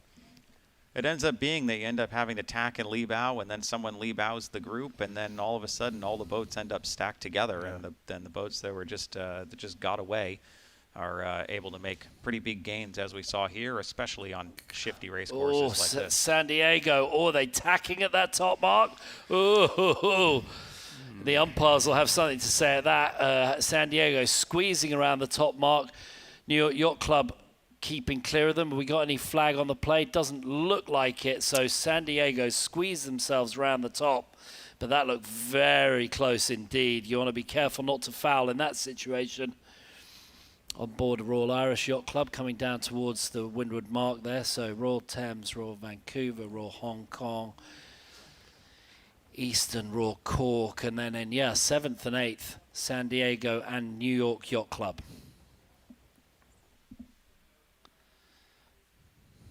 Well, this will be a great result for San Diego if they can get back and save themselves to within 7 or 8 points. Be a big helper. Yeah. And here's New York Yacht Club making its climb out of the depths that they were in earlier. Right, a little early on the kite hoist here on the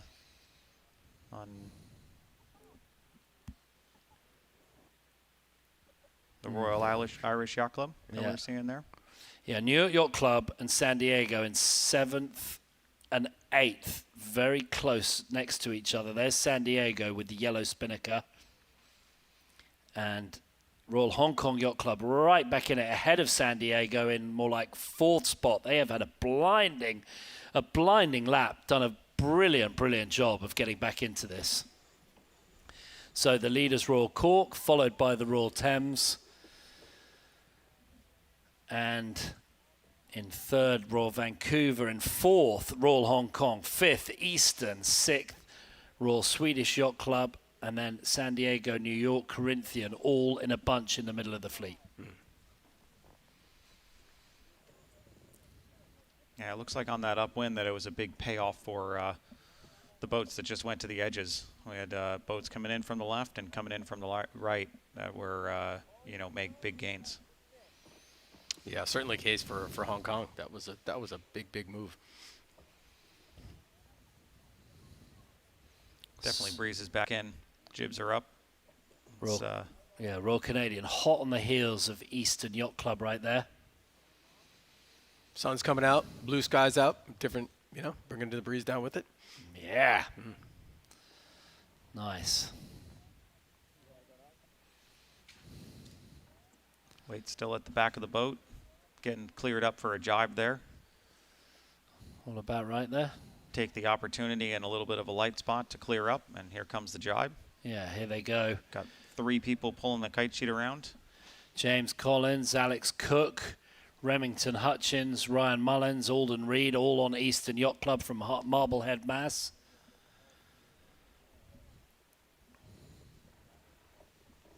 And again, San Diego took the early exit row here, as they seem to be doing race per race when they're in this, when they're in a group. The same thing yesterday. Clear air going fast downwind. That's got to be working for them. Yeah. Yeah, I mean, it's definitely just getting yourself out there. It's obviously a little bit of extra leverage, and but there seems to be, from we saw on the upwind, there seems to be opportunity on this race course here. Corinthian Yacht Club, Wade Waddell, the driver, tactician Tim Wadlow, not quite doing what I thought they'd do. They're He's one of the pre-regatta favourites, if you ask me. They won the Team Racing World Championships. Tim Wadlow, one of the very best tacticians, amateur tacticians America has to offer these days. Just not quite pulling it all together. Yeah, I would imagine if you rewind, as they will with their debriefs and stuff, and as with always, a lot of this has happened in the start. Yeah, they were looking really strong on the couple of practice days that we had, so it's interesting to see that here. Look at that, beautiful, great pictures. Lovely to watch these boats going downwind. Lovely to have some excellent fleet racing in traditional displacement. Sometimes planing asymmetric monohulls. Amateur sailors from all around the world, some of the top yacht clubs doing their very best, doing battle out here on Narragansett Bay. It really is, every 2 years, a real treat for us to have all these boats out here. Great to watch. Able to get a view of the definitely lighter again here. We're starting to see crews further forward on the boats. Starting to see the bows coming up a little bit more, kind of forcing the boat to get up to that, that apparent wind speed that you're looking to sail them at, and it's definitely getting lighter out here. Now, all these sails provided, all completely one design. Yep. New this year? New last year? They were new for the last iteration of the Invitational Cup. Okay. And they, they're all completely one design. They're all exactly the same. The only difference is the inked flags on the spinnakers. But they all use the same amount of ink, and they're all fully inked. So there you go. All the same weight. All the same weight. Very good. You don't get too much more weight if you've got a big flag. Nope, you don't get much. And we even painted the white on there so that there's no difference there as well. Oh, so. Look at that. That is some insight from our expert from North. Says even paint the white. Says the guy who designed them. Yeah, right. Okay, well, this is interesting because Royal Thames have actually got a bit of leverage here on the Royal Cork Yacht Club, and Royal Cork looked a little slow, and this long port jibe downwind, how close are they? We've got Royal Cork about 60 meters ahead, so that's a reasonable lead, but if Royal Thames get a little puff or a little right-hand shift, actually, they sort of want a left-hand shift, really, as they get to the bottom prior to the jibe. But this will be tight coming into the final downwind, the final finish. Is Alison set up down there, you think? Yeah, let's go to Alison. Can we hear you, Alison? You're a bit choppy earlier, so give us your finest and best. You keep catching me on the move, but it's a little calmer coming downwind now, so we'll try this again. Yeah, we've got a heavy Royal presence in the front of the fleet. I felt that energy as they were all coming around the mark, Royals from all over the world. But I was really interested in San Diego's heel away, jutting out to a course right there on a port tack. So we'll see how much they gain and how much that pays off. They're a speedy group. They've also got on board Kara Voss, who we haven't brought up yet, but she is a expert weather forecaster. She was the forecaster for the U.S. Olympic team for the Paris Games, standing in for Chelsea Priest. That is a very unique job to do micro weather forecasts for such a small race area, but she has a great skill set, and they've got an expert weather girl on board. So I'm sure they're having plenty of conversations about the changing conditions and also how the conditions play out from inland to offshore. She knows everything, so they've got quite a bone on board in that department. That can only help. And we're nearing into the finish line here. We're coming up. Very close. Very close into the finish. Very, very tight into the finish as the Royal Thames and the Royal Cork Yacht Club come in just their final little jibes. Is it going to be the Royal Thames who are going to just squeeze it on the finish? What a couple of fantastic jibes right in, and the Royal Cork Yacht Club just let it slip away. And just behind them, the Royal Hong Kong Yacht Club. Yeah, this is giving me real shades of home and misty-eyed for a day when the British used to have the Royals in their empire all around the world. The Royal Hong Kong Yacht Club, the Royal Swedish Yacht Club. That was never a colony, but hey, we'll go with the Royal Canadian Yacht Club, and then shortly after them, That is, that looks like the Royal Canadian Yacht Club coming down towards the finish. Very tight finish here between Royal Canadian, just taking it, I think, ahead of the Royal Swedish Yacht Club and following closely in behind them. Here we are with San Diego Yacht Club. Oh, have they managed to squeeze? Oh, no, not quite. There they come. The disruptors. The New York Yacht Club coming in tight, and then it is San Diego Yacht Club in 8th, then Eastern Yacht Club, and then Corinthian Yacht Club, all squeezing it down. But I mean, bam, bam, bam. I mean, not even boat lengths between these guys. Fractions of boat lengths as the Yacht Club Punta del Este. Good finish for them in 11th. Then we've got Royal Prince Alfred Yacht Club with the Southern Cross on their sails. We've got Japan Sailing Federation Hoth, Royal Irish Yacht Club Costa Smeralda, Itchena, Yacht Club Argentina, Yacht Club Italiano, Yacht Club de Ilabella. So, everything compresses. There we go. Yeah, we finally, we talked about it earlier, is can somebody stop the San Diego run? And luckily, this is the great thing about this thing. As it gets mixed up, teams step up. Because some changes, this is good. And we got some redress points down there for the Royal Vancouver Yacht Club that now apply after 5 races. They had some boat issues yesterday, so they're, right back into it. That was an unfortunate incident in the first race, so there they are. The Royal Vancouver Yacht Club with that well-known finishing score after 5 races was 39.59. We'll go to the technical committee for a full debrief on that, but they had a problem in race 2 with one of their spreaders gave way. So they've been given average points for today, tomorrow, and Friday. They don't get average points on Saturday. Well, we'll give you the results here. San Diego Yacht Club with a 7-1-1-1-2-8 on 20 points. Followed just 6 points behind by the Royal Canadian Yacht Club on 10-3-2-3-3-5. Third, the Royal Thames just scratching their way up the leaderboard and doing so in style in that final race with a wonderful win to take it from the Royal Cork Yacht Club just at the finish. The Royal Hong Kong Yacht Club with 37. Oh, they'll rue that 20 in the second race today.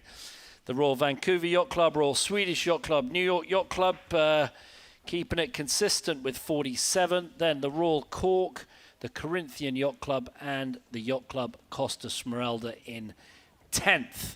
Japan, Eastern, Royal Prince Alfred, Punta del Este, Hoth, Royal Irish Yacht Club Argentino, Yacht Club Italiano, and then Yacht Club da Ilabella. And bringing up the rear in 20th, Itchena Sailing Club. Well, fantastic. It was just as much fun to sort of watch this racing as I'm sure as it was out on Narragansett Bay. And boy, I feel like with this, we're only halfway through this thing, right? So a lot more racing to go. And tomorrow, I believe, we're the same time, 11 o'clock starts. And inside the bay, I'm assuming, again, as this breeze is forecast to go light. But, man, San Diego, start of the day, look at they run away with it. But so good that we got things compressed, and I think it's just going to get more fun. Yeah, 3 super races. Wonderful to have Mike Marshall, our expert from North Sails.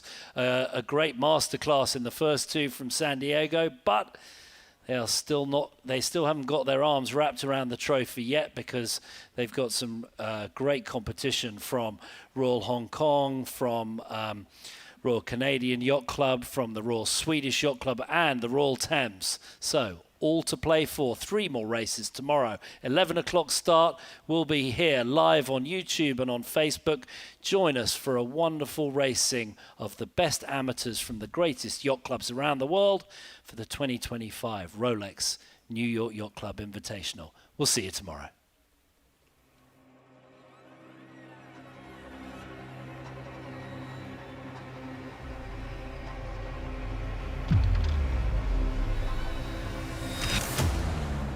This club is kind of the lighthouse of amateur sailing. This event is the best sailing event I've done ever.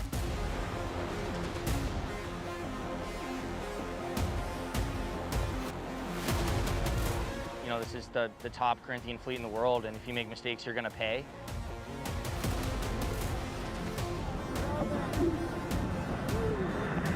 The Invitational Cup is special. It's a regatta that celebrates the Corinthian spirit. It celebrates amateur sailing at its finest.